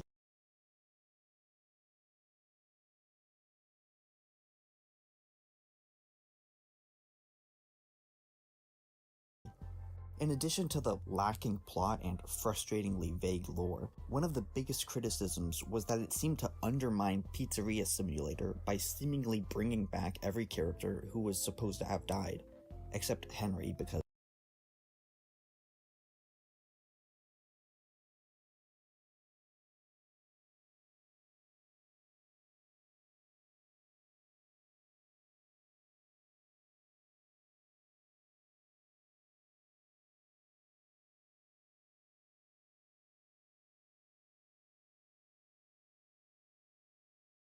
screw him in particular for some reason. Burntrap brought back William, the Blob brought back seemingly all of the children's spirits, and some theorists would have you believe that Gregory might even be the crying child. But in reality, I don't think any of these characters have been brought back. Burntrap now appears to have been the Mimic all along, only imitating Afton, and Gregory's Freddy Popsicle with a chunk bitten out of it that he had in the Princess Quest ending, which was used to link him with the crying child.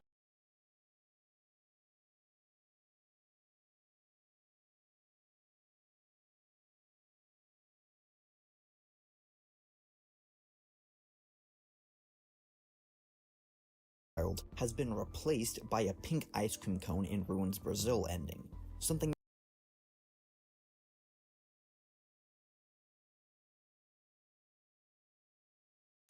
has been replaced by a pink ice cream cone in Ruins Brazil ending.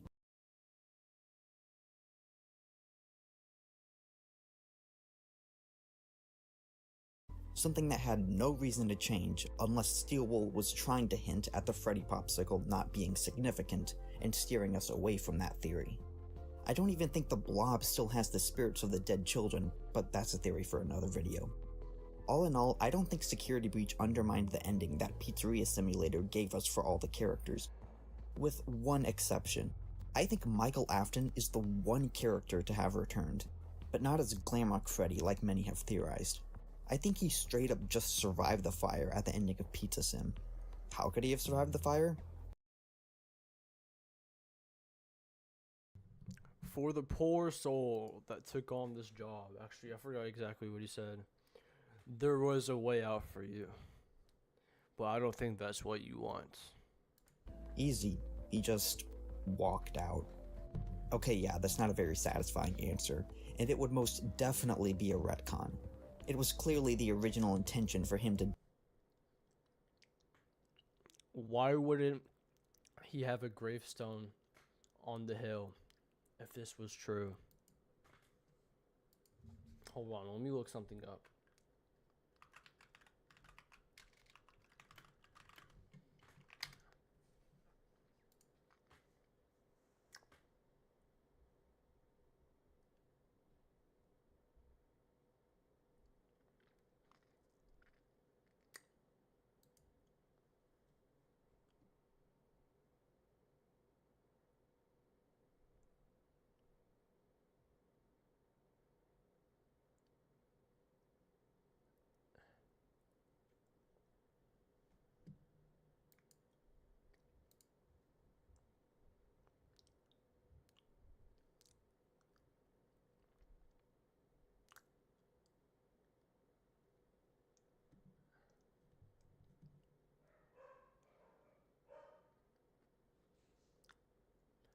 Who else would this be?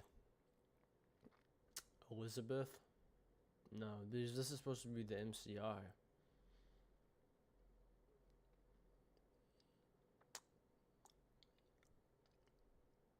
Cassidy?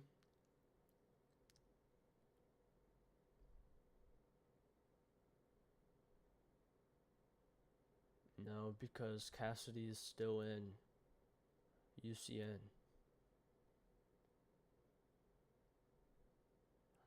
Unless fucking David Toyshink is real. I don't know. Die in the fire along with everyone else. But unlike all the animatronics who were trapped, and Henry who decided to stay behind with them, Michael actually had a way out. As Henry says, "Although there was a way out planned for you, I have a feeling that's not what you want. I have a feeling that you are right where you want to be." So there was a way out for Michael. He wasn't trapped. He might have even just been able to leave the same way he entered the office. What if Michael Afton is actually Vanny? Henry only assumes Michael Think about that. That's food for thought right there. That's food for thought. Wanted to stay. And yeah, like I said, at the time this was clearly meant to imply that Michael did stay, but Michael himself never expressed that desire. He could very well have escaped the building to make sure that everything was properly dealt with. There's enough plausibility here that he could reasonably be retconned back into the story without it contradicting anything. Alright, so it's possible he could have escaped. That in itself doesn't indicate much.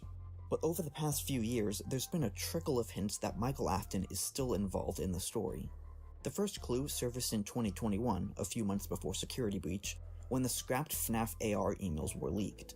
The The emails had previously been abruptly cut off, but after a year of being kept under wraps, the unused emails that had been data mined from the launch version of the game were finally leaked. You've probably already heard about a year ago. This is pre-Secret of the Mimic, so we're about to get some actual ass. That's not true. Let me stop hating. What you might not have heard about are a couple of email addresses also found in the leaked emails. One of them is for a character named H. Crofton, whoever that is. However... I got it. I'll figure it out. Heterochromia Afton. David Afton theory? The other one may sound familiar. There's an alert to M. Afton with the email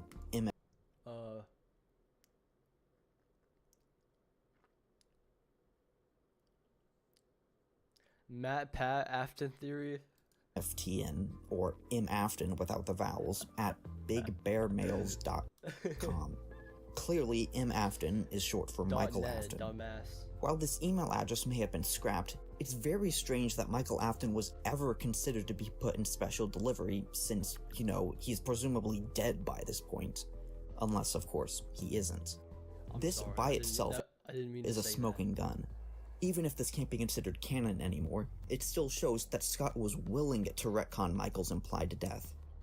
And then came Security Breach, in which you could find Michael's exact room hidden in the Pizzaplex. Chair, lamp, TV, exotic butters, wall... MCM logo. Paper and everything. It's a perfect replica. Actually, there's even a possibility that it's literally the exact same room, since the Afton family house is close to Fredbear's, and Fredbear's has been implied to have been renovated into FNAF 6's Pizza Place, which the Pizzaplex was built on top of, possibly encompassing... Dude, just say Fazburger. God damn. It's been implied to have been renovated into FNAF 6's Pizza Place, which the Pizzaplex was built on top of, possibly encompassing the Afton house, Fredbear's... Don't forget, FNAF 3 too. / Pizza Place and the... And FNAF 2 and FNAF 1. UCN was also down here too. Sister location bunker, which could explain why there's a random scooper deep underground. Wouldn't be the first time this police ground. Wouldn't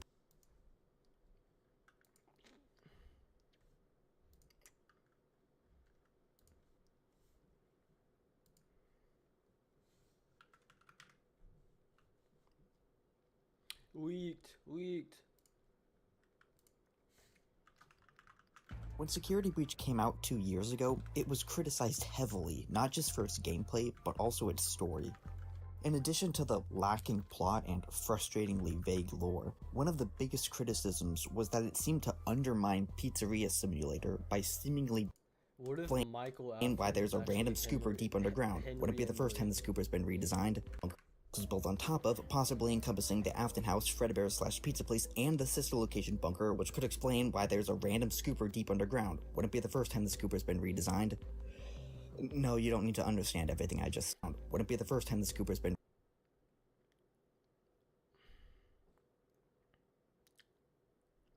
redesigned. I was gonna say something. No, you don't need to understand everything I just said. I'll explain it better and expand on it later in the video. Everything I ground / Pizza Place and the sister location bunker, which could explain why there's a random scooper deep underground. Wouldn't be the first time the scooper's been For those who don't know, hold on, let me yap quickly. For those who don't know,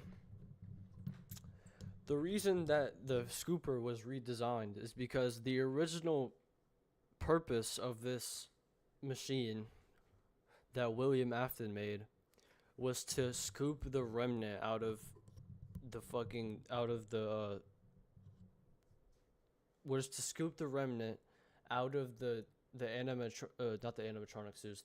animatronics. He was scooping the remnant out of the Funtime animatronics after they kidnapped children and killed them. Redesigned. No, you don't need to understand everything I just said. I'll explain it better and expand on it later in the video. Regardless of the room's origin.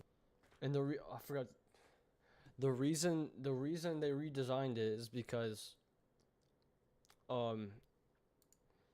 Edwin or Henry, whoever you want to believe built it, is just because they wanted to use it for a different purpose. Some people think Edwin built it, which would mean that this is what they used to get the fucking, I forgot what it's called.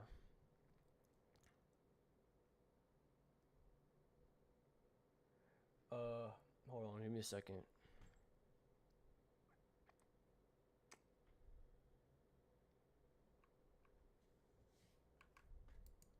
Place and the sister location bunker, which could explain why there's a random scooper deep underground.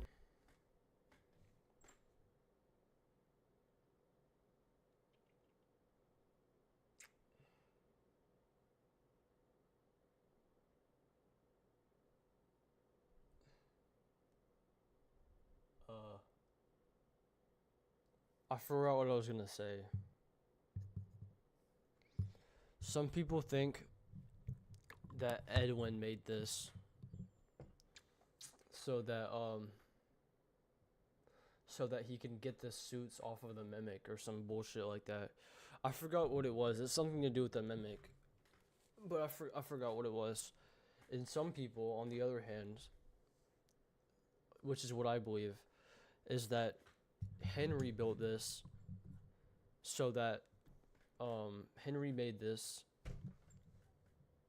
so that he can take Lefty and put all the DCI remnant / Agony or whatever into Lefty, because I don't know if you can see it in the video. / pizza place and the sister location bunker, which could explain why there's a random scooper deep under. You can kind of see it, but there's like a little needle thing, and that's why if you look at Lefty, that's why this eye is like damaged. That's why it's like black. One, because of Agony. Like I can't see you. I'm trying to get a good fucking picture of it. I don't know if you can see it in this image.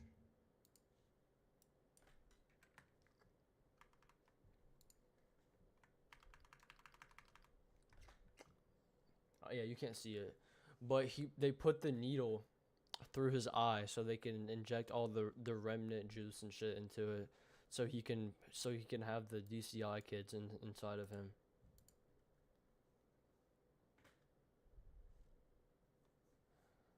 Which is basically the roots of Lefty DCI, and also the fact that it has the jaw hinge that all the Henry animatronics have, like Fredbear, Spring Bonnie, whatever else you want to believe.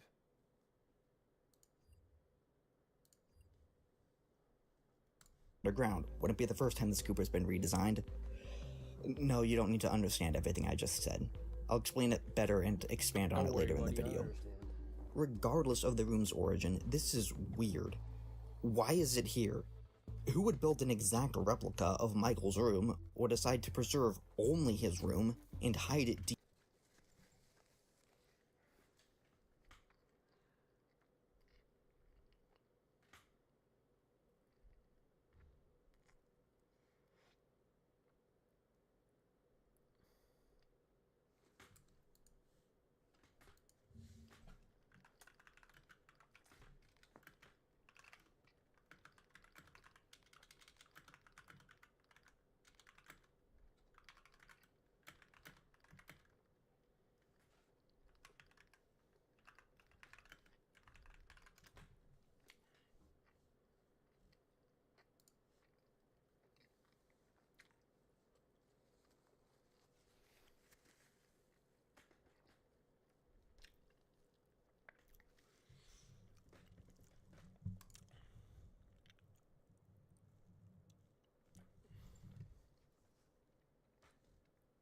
I don't know if this is true, but what if this, instead of like whatever bullshit you want to believe, what if this is the actual room that Michael went in to watch TV? He didn't go back to his house, he went to this room. Because if you believe in Fazburger, you could just go up the elevator and you could just go in here And this is his room, instead of him having a separate house or something. Deep within the Pizzaplex behind a secret door. Flashbang. Probably no one except Michael Afton himself. And with this coming right on the heels of the revelation that during AR's development,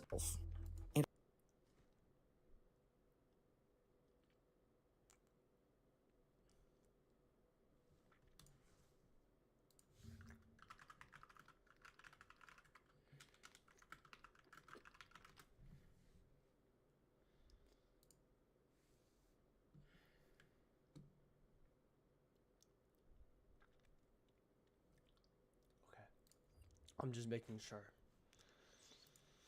And with this coming right on the heels of the revelation that during AR's development, Michael was planned to be alive, it would be very strange if Michael wasn't responsible for this room. Like I said before, the reason Michael might have stayed behind was probably to make sure everything was properly dealt with. But if that's the case, why didn't he stop Fazbear Entertainment from resurrecting? Well, it's very likely there was nothing he could do. After all, at the ending of Pizza Sim, Tutorial Unit tells us that Fazbear Entertainment is no longer a corporate entity, which Michael was an employee of as owner of the pizzeria.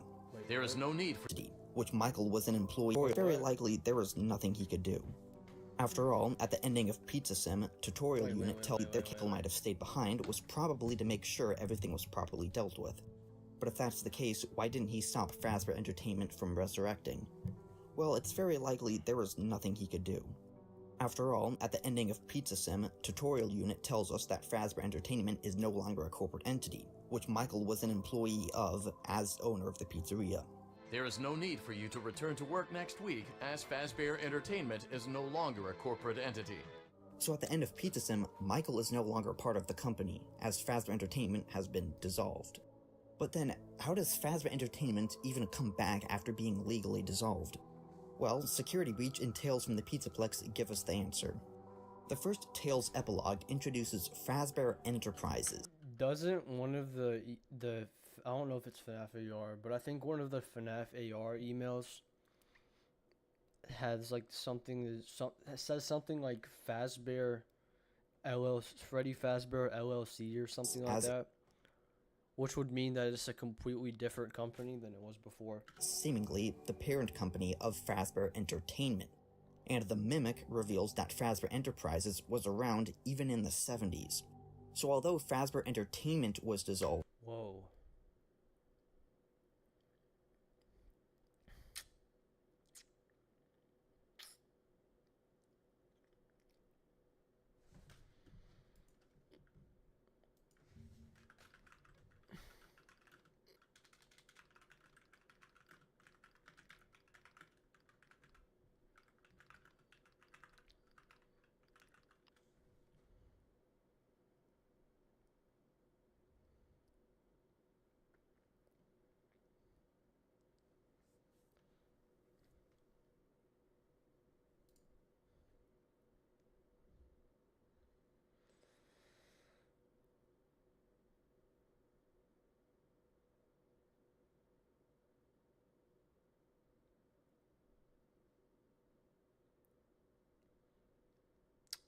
What? Wait, no, this is Fazbear Entertainment. I said Fazbear Enterprises.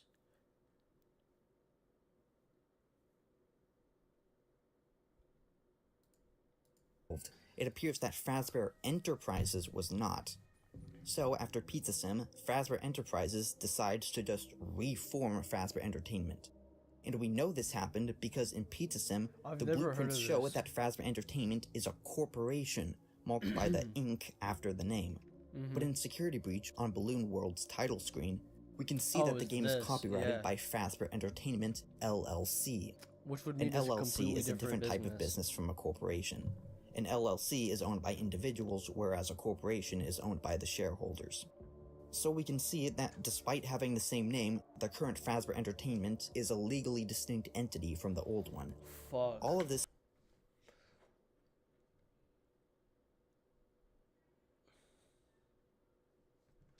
explains why Michael doesn't have any legal power to stop them. Even if he did have some stake in the old Fazbear Entertainment, he Who doesn't would in the own new that one. business though? But I think despite Fiona? No. It could be Fiona, I guess.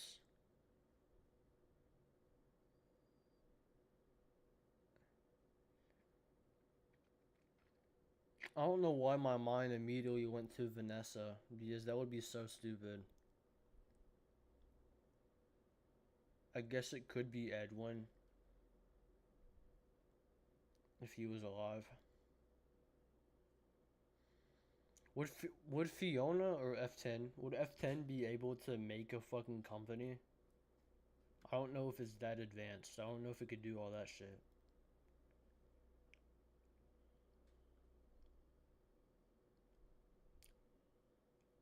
Is Edwin dead in the war?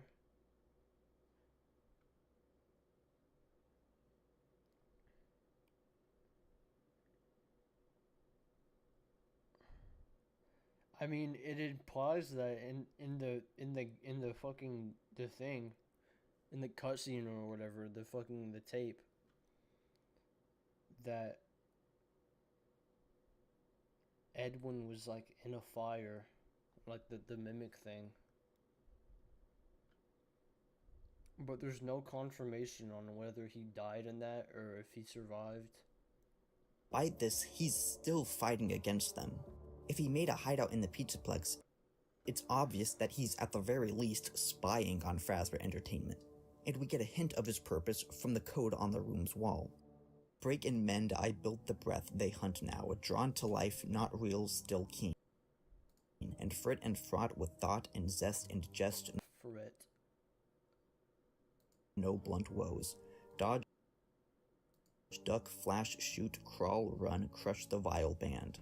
Cry not, try not, do not hold out hope, no. Your life, your aim, will save those with soul.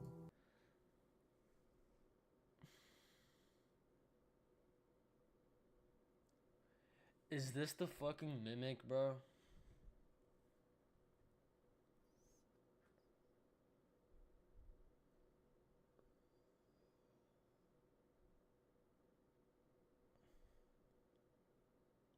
The fact that that's even possible pisses me off, but it is. It's definitely possible that this is completely just a mimic.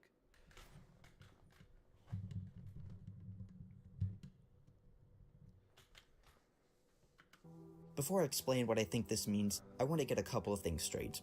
Edwin, former Fazbear engineer and creator of the Mimic, did not write this. The theory came from the story, The Storyteller, in which Edwin did not write this. Edwin, former Fazbear engineer and creator of the Mimic, did not write this. The theory came from the story, The Storyteller, in which Edwin, as he suffocated inside the Storyteller tree, wrote strange things on a bunch of pieces of paper and stuck them to the inside of the tree. The story said that he wrote triangles within triangles on some of the papers. I didn't know about this. I haven't read a single Into the Pizzaplex book. And many people Triangles and triangles. What else would that mean though, bro?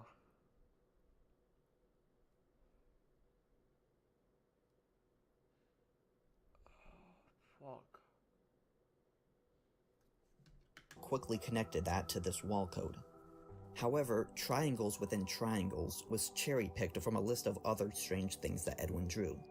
To quote the book, every sheet of paper was covered with odd stick drawings that were not at all familiar to Mr. Burroughs. Squiggles, squares, loops, triangles within triangles. Mathematical equations, nonsensical ones from what Mr. Burroughs could tell, were tangled up in the symbols. The story gave no special emphasis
Is that 23 or is that 2?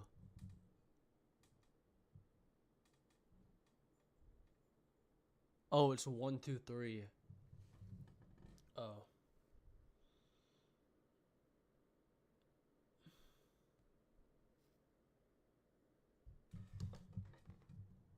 Present? Oh, okay. I don't know why I'm looking at these. I thought I remember seeing some, like, shape bullshit in here. Maybe I'm tweaking. To the triangles within triangles over any of the other strange shapes and symbols that Edwin drew. People have just picked it out from the middle of a long list. Not to mention, the code isn't even made up of triangles within triangles. It's just triangles, which is a basic shape. But most importantly, Edwin couldn't have written the code because he died in the storyteller tree, and it's highly unlikely that he would have written the code in Michael's room off-screen before this. Another theory is that the Mimic, more specifically Glitchtrap, himself wrote the code, maybe through one of the What if the storyteller tree is just a parallel, though? Staffbots or something. I hate using that word so much. I hate the fucking concept of parallels in FNAF lore. I hate the concept of parallels, but like, what if it's just a parallel to something else, but we just don't know what it is yet? Which, sure, he could have made his own cipher and done Some people think that it's Candy Cadet. That's the storyteller. that. But the interpretations of the wall code's message under this don't make much sense. You might have noticed that I didn't put any punctuation in the wall code solution, and that's because it doesn't have any. Exactly how different phrases are broken up changes parts of the code and is still debated. The code talks about the writer building the breath, which some think could be the Glamrock animatronics, as it then says, they hunt now, drawn to life. And then, not real, still keen, and fraught with thought and zest and jest, no blunt woes, which is supposedly referring to the Glamrock's artificial intelligence. This doesn't make much sense to me because this suggests that it was Glitchtrap who drew them to life and made them all of those things. But they were all Fiona. F10. Fuck. zest and jest, no blunt woes, which is supposedly referring to the Glamrock's artificial intelligence. It's not, though. It's talking about the fucking Mimic, bro.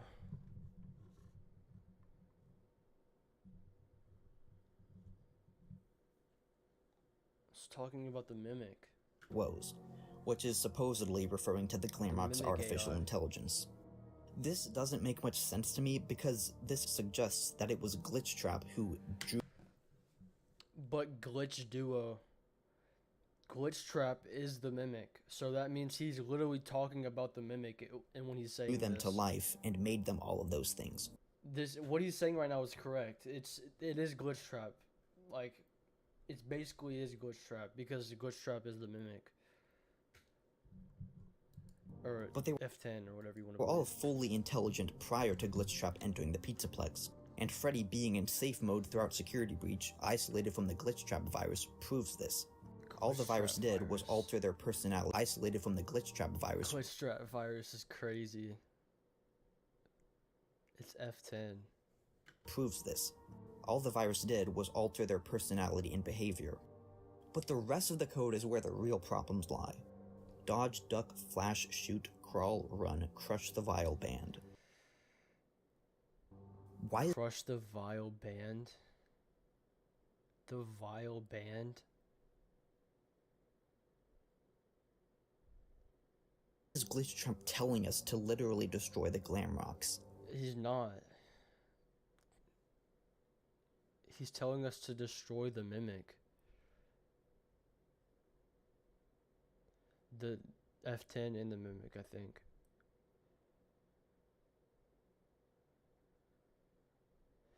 And I guess, because there's a theory that the F10, the Fiona AI, the Mimic AI or whatever, is in the Glamrock animatronics. which would also make sense to because of this. Because he would want to be getting rid of the Some people mimic. think this is a While he's about to die, he's probably telling whoever finds this note to this is the Michael room. This is the Michael speech. This isn't Edwin.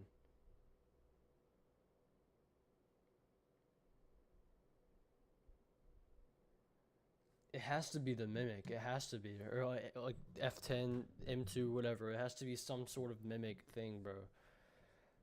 Glitch Trap telling us to literally destroy the Glamrocks. No, it's not Glitch Trap. Glitch Trap isn't. Wait.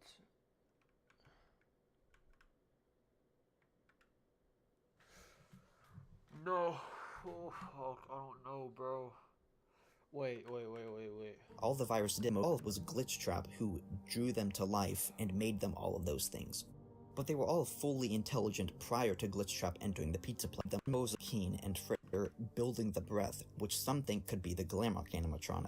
Any punctuation in the wall code solution, and that's because it doesn't have any.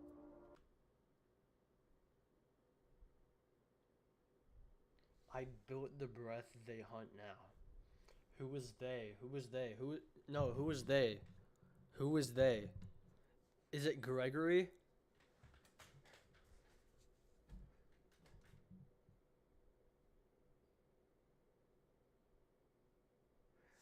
I built the breath they hunt. I built the breath.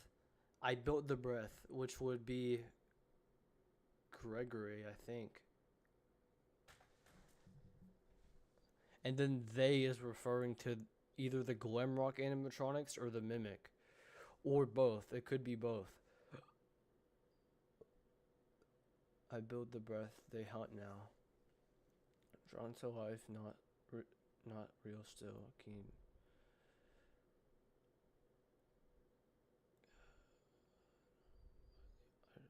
Bro, I'm sorry. I'm just like fucking. I'm losing my mind over this. Exactly. Shit, the wall code's message under this don't make much sense. You might have noticed that I didn't put any punctuation in the wall code solution, and that's because it doesn't have any.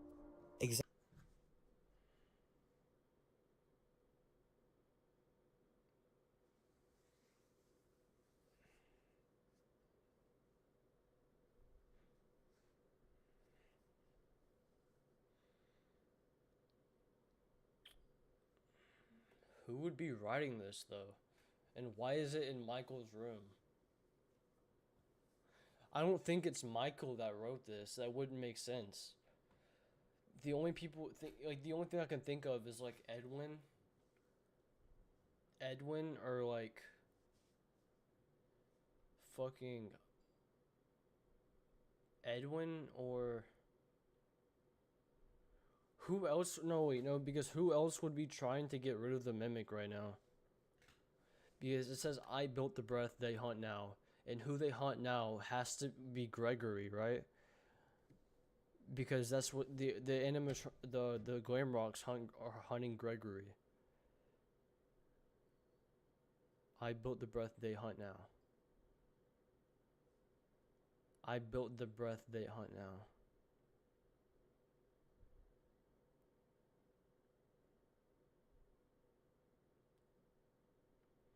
So that means I built the breath. So they has to be the Glamrock animatronics. And something has to, like some sort of AI or something. Some sort of AI. I don't think... Because what I'm thinking built the breath means is like, it's like God David. Because it's Gregory. And Gregory has like the Mimic AI or like the M2 AI or some shit inside of his head. And that's they hunt now, so that would be what they're hunting. Exactly how different phrases are broken up changes parts of the code and is still debated. The code talks about the writer building the breath, which some think could be the Glamrock animatronics. As it then says, they hunt now, drawn to life. And then, not real, still keen and frit and fraught with thought. Not real, still keen. Frit and fraught with Inzest and guess no blunt was.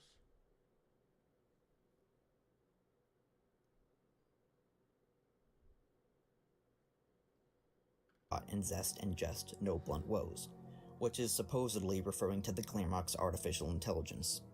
This F10.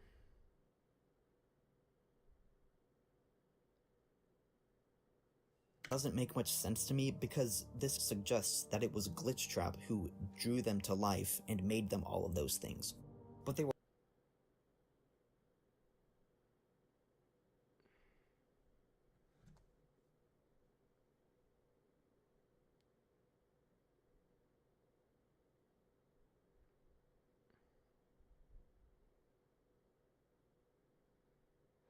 When I first saw it, the first thing I thought of was someone trying to influence the Mimic or M2, whatever.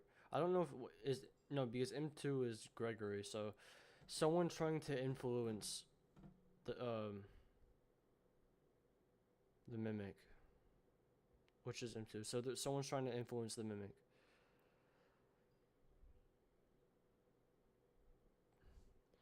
And the thing is some people think now instead of Glitchtrap being the Mimic, some people, I mean, it still is technically the Mimic. People think Glitchtrap is Fiona. So what if it is Glitchtrap? So it's Fiona saying, I built the breath that I built the breath.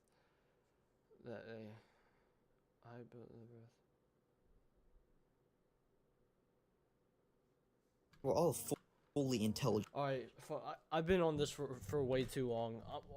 What I'm gonna say is what I'm gonna say for now, I don't 100% believe this. I like barely even 50% believe this. What I think now is that it is Glitchtrap, aka Fiona, that wrote the triangle thing, and it's trying to teach the Mimic. I don't know why it's in Michael's room. I have no idea why it's in Michael's room. But it's trying to teach M2 something, I think. Prior to Glitchtrap entering the Pizzaplex, go and Freddy being in safe mode throughout security breach, isolated from the Glitchtrap virus, but the rest of the code is where the real problems lie. Dodge, duck, flash, shoot, crawl, run, crush the Vile Band. Why would Fiona be telling M2 to crush the Vile Band? I mean, bro, no, because that's literally what he does. If M2 is Gregory, that's literally what he does throughout the game. He crushes the band. He breaks the animatronics. He breaks all the Glamrock animatronics throughout the game. That's literally what we do in the game. Trump telling us to. So he's telling M2, which is literally Gregory. He's telling Gregory, or Fiona. She is telling Gregory to crush the Glamrock animatronics. For whatever literally reason, destroy I have the no idea Glamrocks. why. Some people think this is a. So that would mean that someone or something that F10 doesn't like made the Glamrock animatronics, and for whatever reason, Glamrock Freddy Challenge to Gregory or whoever might read this like a taunt, which I would find kind of odd. The final two lines are weird no matter your interpretation because of its mixed message. It says for you to cry not, which sounds like encouragement, before saying do not hold out hope, no, which sounds like discouragement, before ending with your life, your aim will save those with soul, which absolutely is encouragement and even reassurance that you will succeed. I'm about to record a video or a stream or something where I literally just sit for like fucking 4 hours and try to figure this out. Those who believe Glitchtrap wrote this point to the second to last line and say it shows that the previous line was cry not, try not, do not hold out hope. Your life, your aim will be to save those with soul.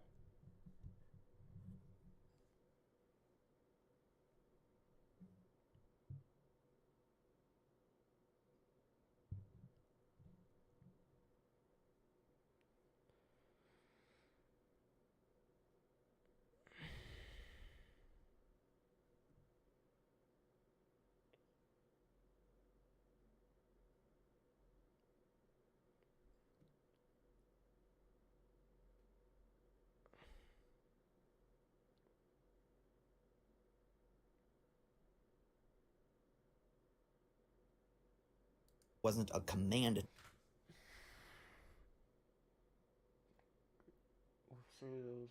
Your life, your aim. Your aim will save those with soul.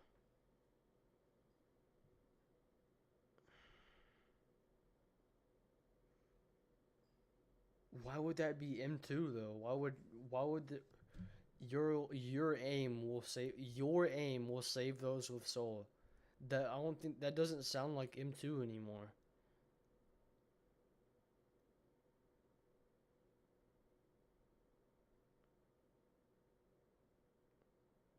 To do all these things, since it then discourages the reader, telling them to try not and do not hold out hope. But they also ignore that surrounding those statements, Glitchtrap supposedly tells us not to cry, and what if instead of this being a specific message, what if this is two people having a conversation? Wait, no, because that doesn't make sense. Breaking room, I built the roof. No, that doesn't that make we sense. will Never mind. save those with soul.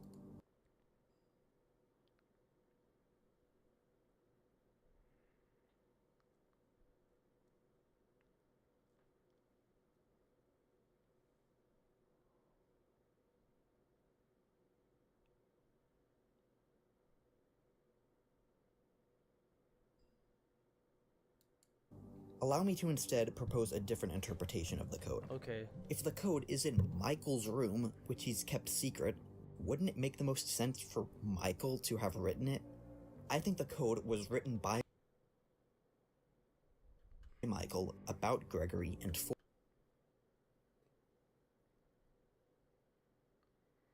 So instead of Fiona being the one that made it, so Michael would be trying to give a message to the Mimic or Gregory or M2 or whatever.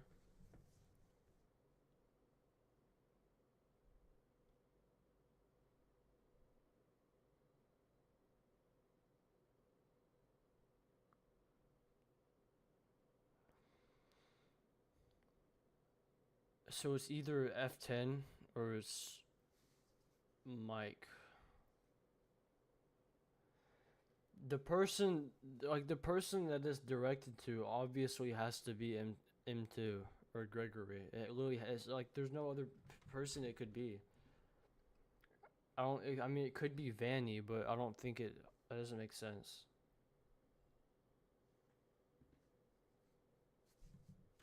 For Gregory. And unfortunately, I think it suggests that Gregory is a robot. M2. But hear me out.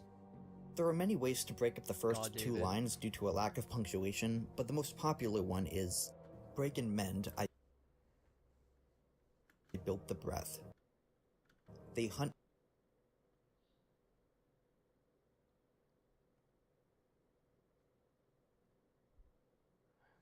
This sounds, break and mend sounds a lot like I'll put you back together or I'll fix you. Which, after Secret of the Mimic, a lot of people think, I don't know why I'm doing this. After Secret of the Mimic, a lot of people think Psychic Friend Fredbear is supposed to be Fiona. And if that's true, because Fiona, that's also something that Fiona says in another at another time. I forgot what it was exactly. Break and mend would be translated to fix and repair, or break and put back together, which is also something that is brought up a lot in Ultimate Custom Night. I don't know why that would be a connection. That makes literally no sense to me. I don't know why that would be a connection. Now drawn to life. Bro, I have not to think real, about this still at a different keen. time. I'm sorry. And Frit I need to and stop yapping so on. about this. However, This is gonna considering be an that hour-long drawn to video life because I keep comes fucking directly after talking about hunting, I think the phrase refers to whom they are inclined to hunt. Drawn to life is meant to be read like drawn toward life. And since the other lines in the code both start and end a complete thought, with the exception of lines 2 and 3, I have to skip this. a part of this bro. code I'm I gonna think go most insane. people overlook is the very first. I'm gonna go insane, bro. I need to stop. But you might think, if Michael's been alive all this time, isn't it strange that he hasn't shown up or been mentioned in any of the 3 mainline games or 2 DLCs we've gotten? Yeah. And I thought so too. Yeah, it is kind of weird. But then, as I was going back through Ruin's ending one time, I realized something about what the real Gregory said right before the Mimic chase.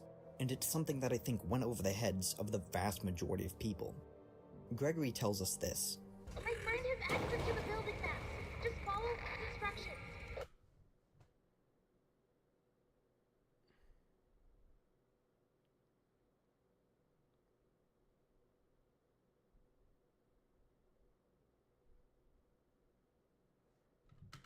The static was obviously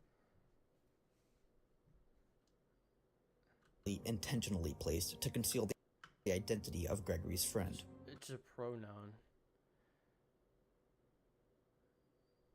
It could be Mike's, or it could be like a pronoun like he or her. Follow his, follow her, follow its. That's possible. Presumably, it's hiding the person's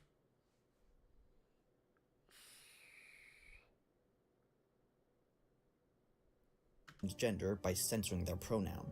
But that always felt like such an odd thing to censor. Like, is a character's gender really that important to keep secret? Yes, it is, because... Yes, it is. It's important so people...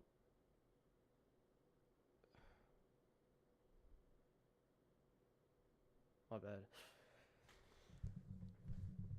It's important so people... So people don't immediately know who it is. And people have to think, is it Michael? Or after Secret of the Mimic, people were thinking, or is it Fiona? Listen to it again, though. I think after Secret of the Mimic, Gregory's friend is Fiona. That's the only thing. It's the only other when the thing I can think of. Static cuts out, you can distinctly hear an S sound before instructions. Can you? Static cuts out the sent person's gender by set to people. Gregory tells us this. My friend has access to the building maps. Just follow instructions. Follow its instructions. The static was obviously intentionally placed to conceal the identity of Gregory's friend. Follow its Presumably, it's hiding the person's gender by censoring their pronoun. But that always felt like such an odd thing to censor. Like, is a character's gender really that important to keep secret? When I listened to it again, though, I noticed something. When the static cuts out, you can distinctly hear an S sound before instructions. Just follow instructions. If I slow down the audio, it becomes much more obvious. Follow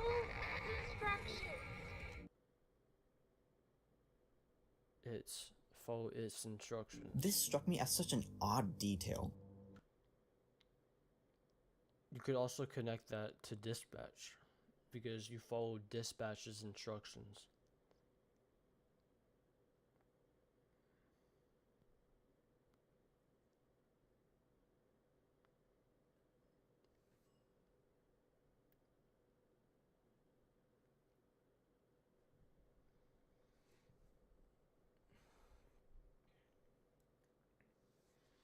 So, I think it's the cradle. Follow its instructions, or follow its instructions. I think he's referring to the cradle, or F10, or Fiona, whatever you want to call it. If what's being censored is the person's possessive pronoun, then obviously it must be his instructions, since the pronoun ends in an S, rather than her instructions. It could be its. But if you're going to go through the effort of censoring a pronoun, why would you leave in such a distinctive part of the word, such that you could clearly tell which pronoun it is? And that's when it hit me. It's not censoring their pronoun, but their name. No, the it's definitely S the sound after the static is the possessive apostrophe S coming after a person's name. There's no way you can It's know not that. his or her instructions, but someone's instructions. And what's so important about this fact is that the burst of static is very short and only lasts long enough for one syllable. Just follow the instructions. So it lasts long enough for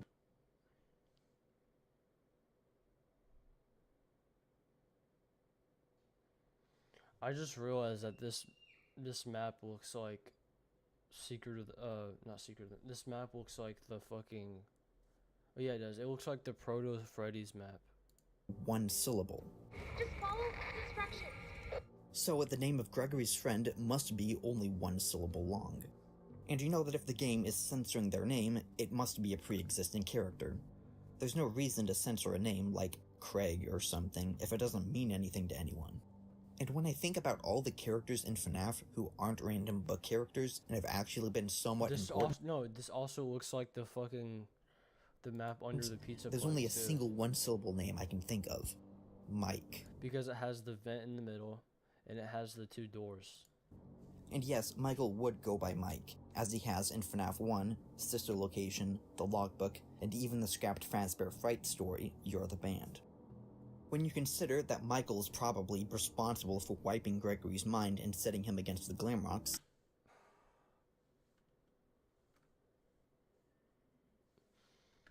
it makes sense that the two of them would have found each other after a security breach.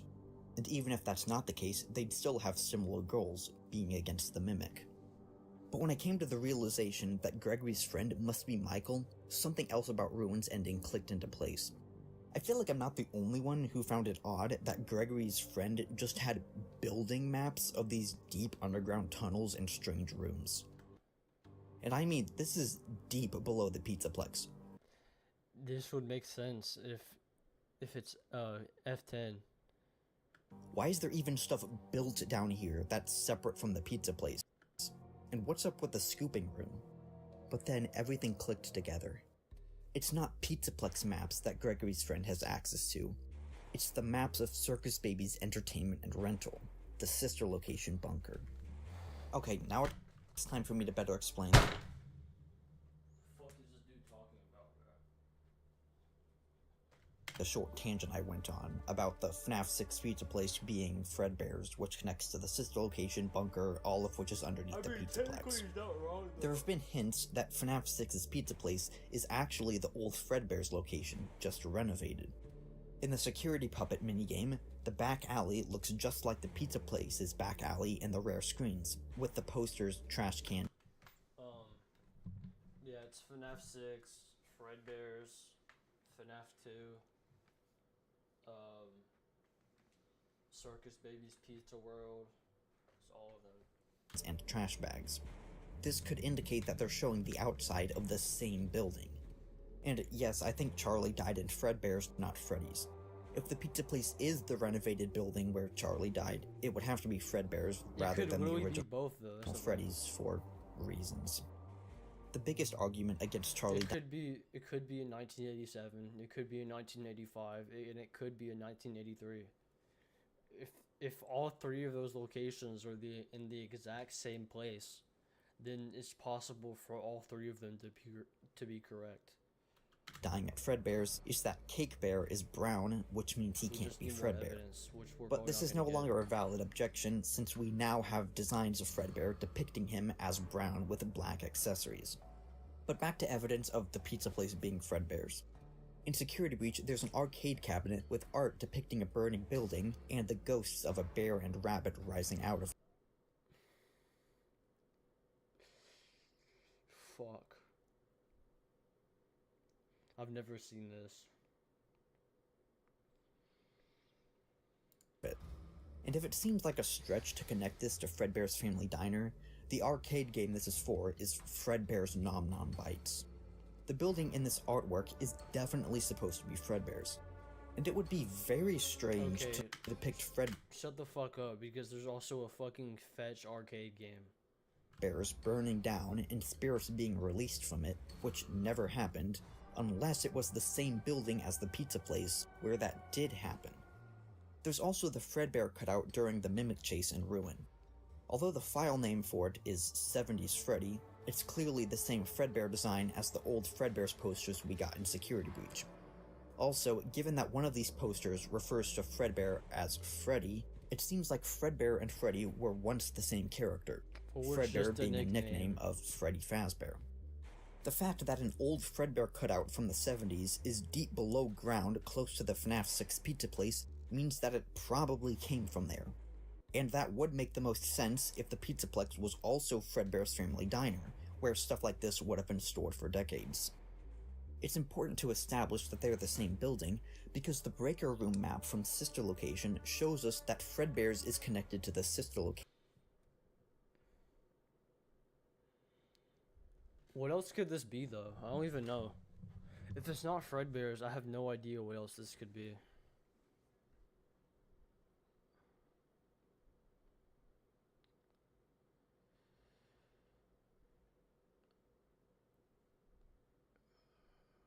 Fuck.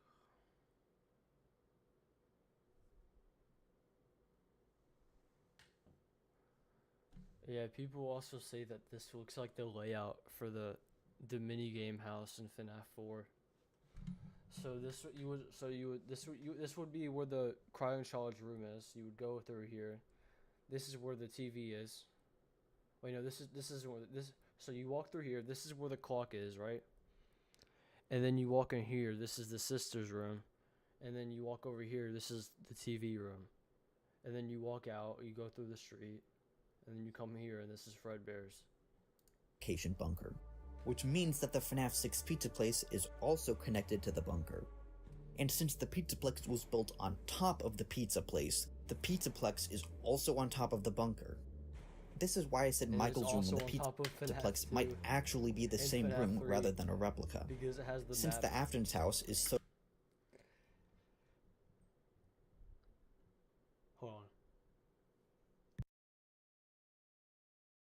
close to Fredbear's, it's possible that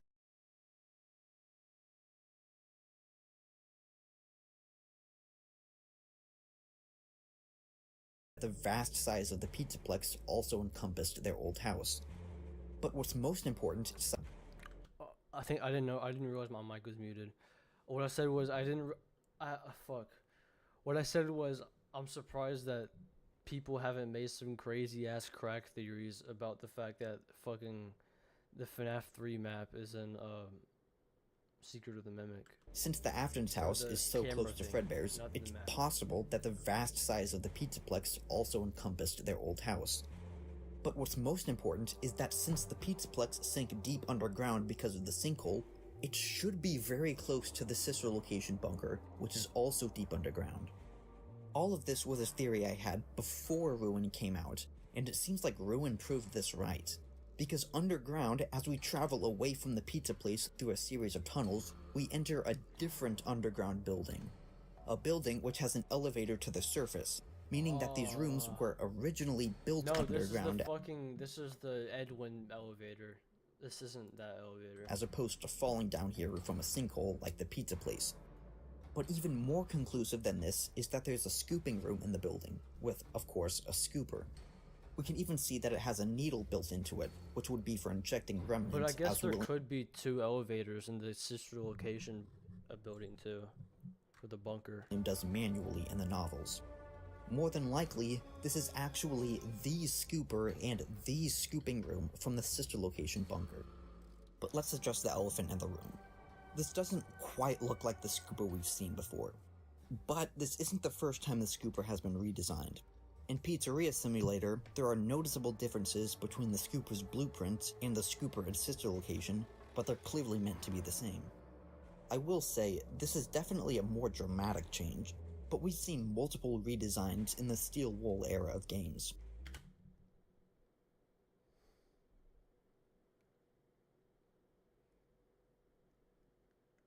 There's even discrepancies in the Pizzaplex's layout between Security Breach and Ruin. Heck, the Mimic's own endoskull. Bro, this kid probably fucking cried when Secret of the Mimic came out, bro. I could not even imagine this guy's fucking reaction when Secret of the Mimic came out. I actually want to see what between his normal and Grimmick models. The scooper's design was likely retconned to fit the needs of the game, which was a machine that could pick up the Mimic and dismantle him. Fazbear Entertainment did not come down here, drill all these holes, construct these rooms, and build a brand new scooper. No, Edwin did. That doesn't make a ton of sense anyway. The tunnels, the building, and the scooper were already down here. The elevator probably looks different to the one in sister location because it's a different entrance to the bunker. It's the Edwin elevator. And when you consider all of this, it makes sense that Gregory's friend is Michael, and that the building maps he has are the ones of the sister location bunker. His father owned the place, and Michael even worked there as a technician. Also, the bunker was literally underneath his house. So of the house on the hill. Of course, Michael would have access to the maps of the building and tunnel that were probably used to travel to and from there. My grand theory then is that the train ride, the Mr. Helpful train ride. Vanessa, and Michael are now all working together as a group, which I've dubbed the FAM, Friends Against Mimic. I think it's likely that Cassie's dad was also a part of this team, which is why he traveled down to the old pizza place underground to confront Glitchtrap in Help Wanted 2. He helps Vanessa destroy Glitchtrap in Princess Quest 4, and the game files show it that originally Vanessa was going to be the one giving us hints and instructions throughout the game rather than Mystic Hippo, so they're definitely working together. The fact that Cassie's dad is strongly implied to be the Bonnie bully from FNAF 4 tells us how Cassie's dad might have joined them. It's very possible that Michael and him have kept in touch since the Bite of 83, and that Michael approached him about their mission to destroy Glitchtrap and contain the Mimic. There's a theory that Cassie's dad is also Jeremy from the first Help Wanted, who was influenced by Glitchtrap and cut off his face, giving him fucking work, bro. I've never seen. Is this in Help Wanted 2 or Help Wanted 1?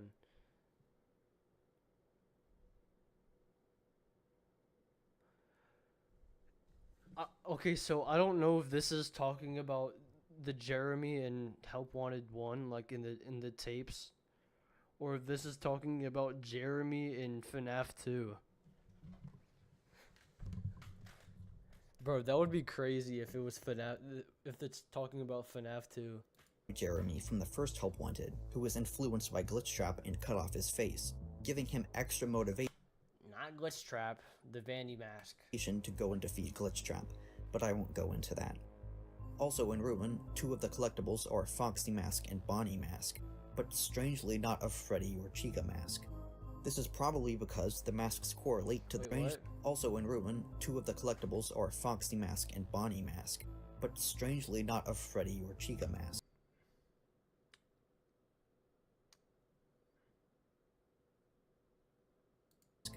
This is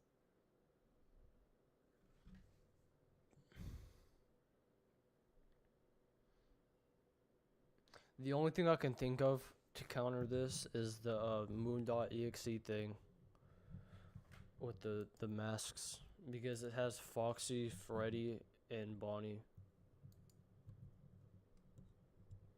It's not Spring Bonnie, right? It's just normal purple Bonnie. I don't remember. This is probably because the masks correlate to the two bullies that are still important to the current story. Foxy for Michael and Bonnie for Cassie's dad, who are both working together. Or at least were working together before Cassie's dad met his demise at the hands of Glitchtrap. And that's my big theory.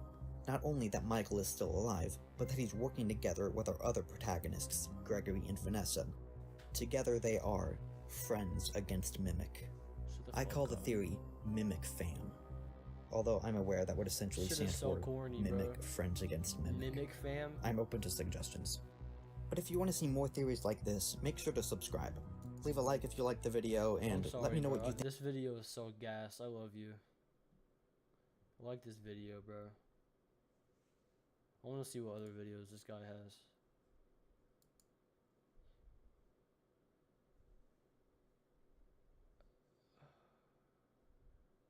The cradle problem. Alright, bro.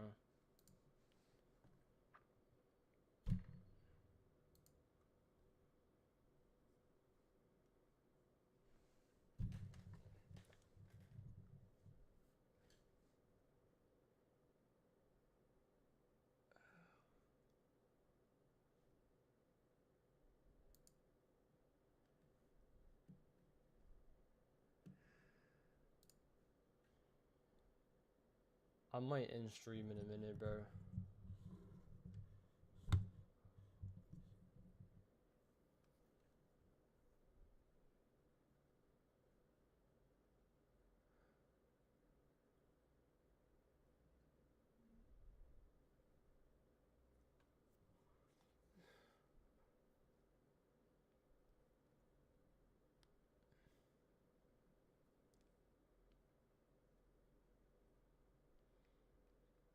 No, I'll see if I can find one more video.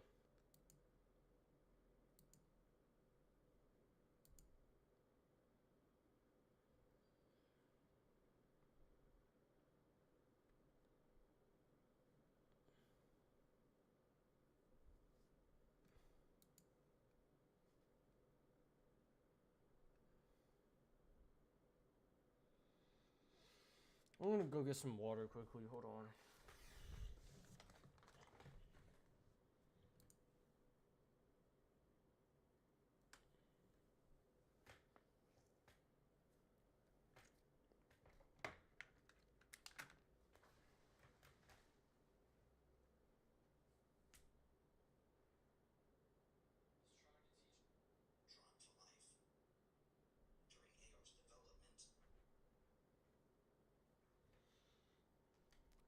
I just realized that that entire video was on my face cam and not the actual video.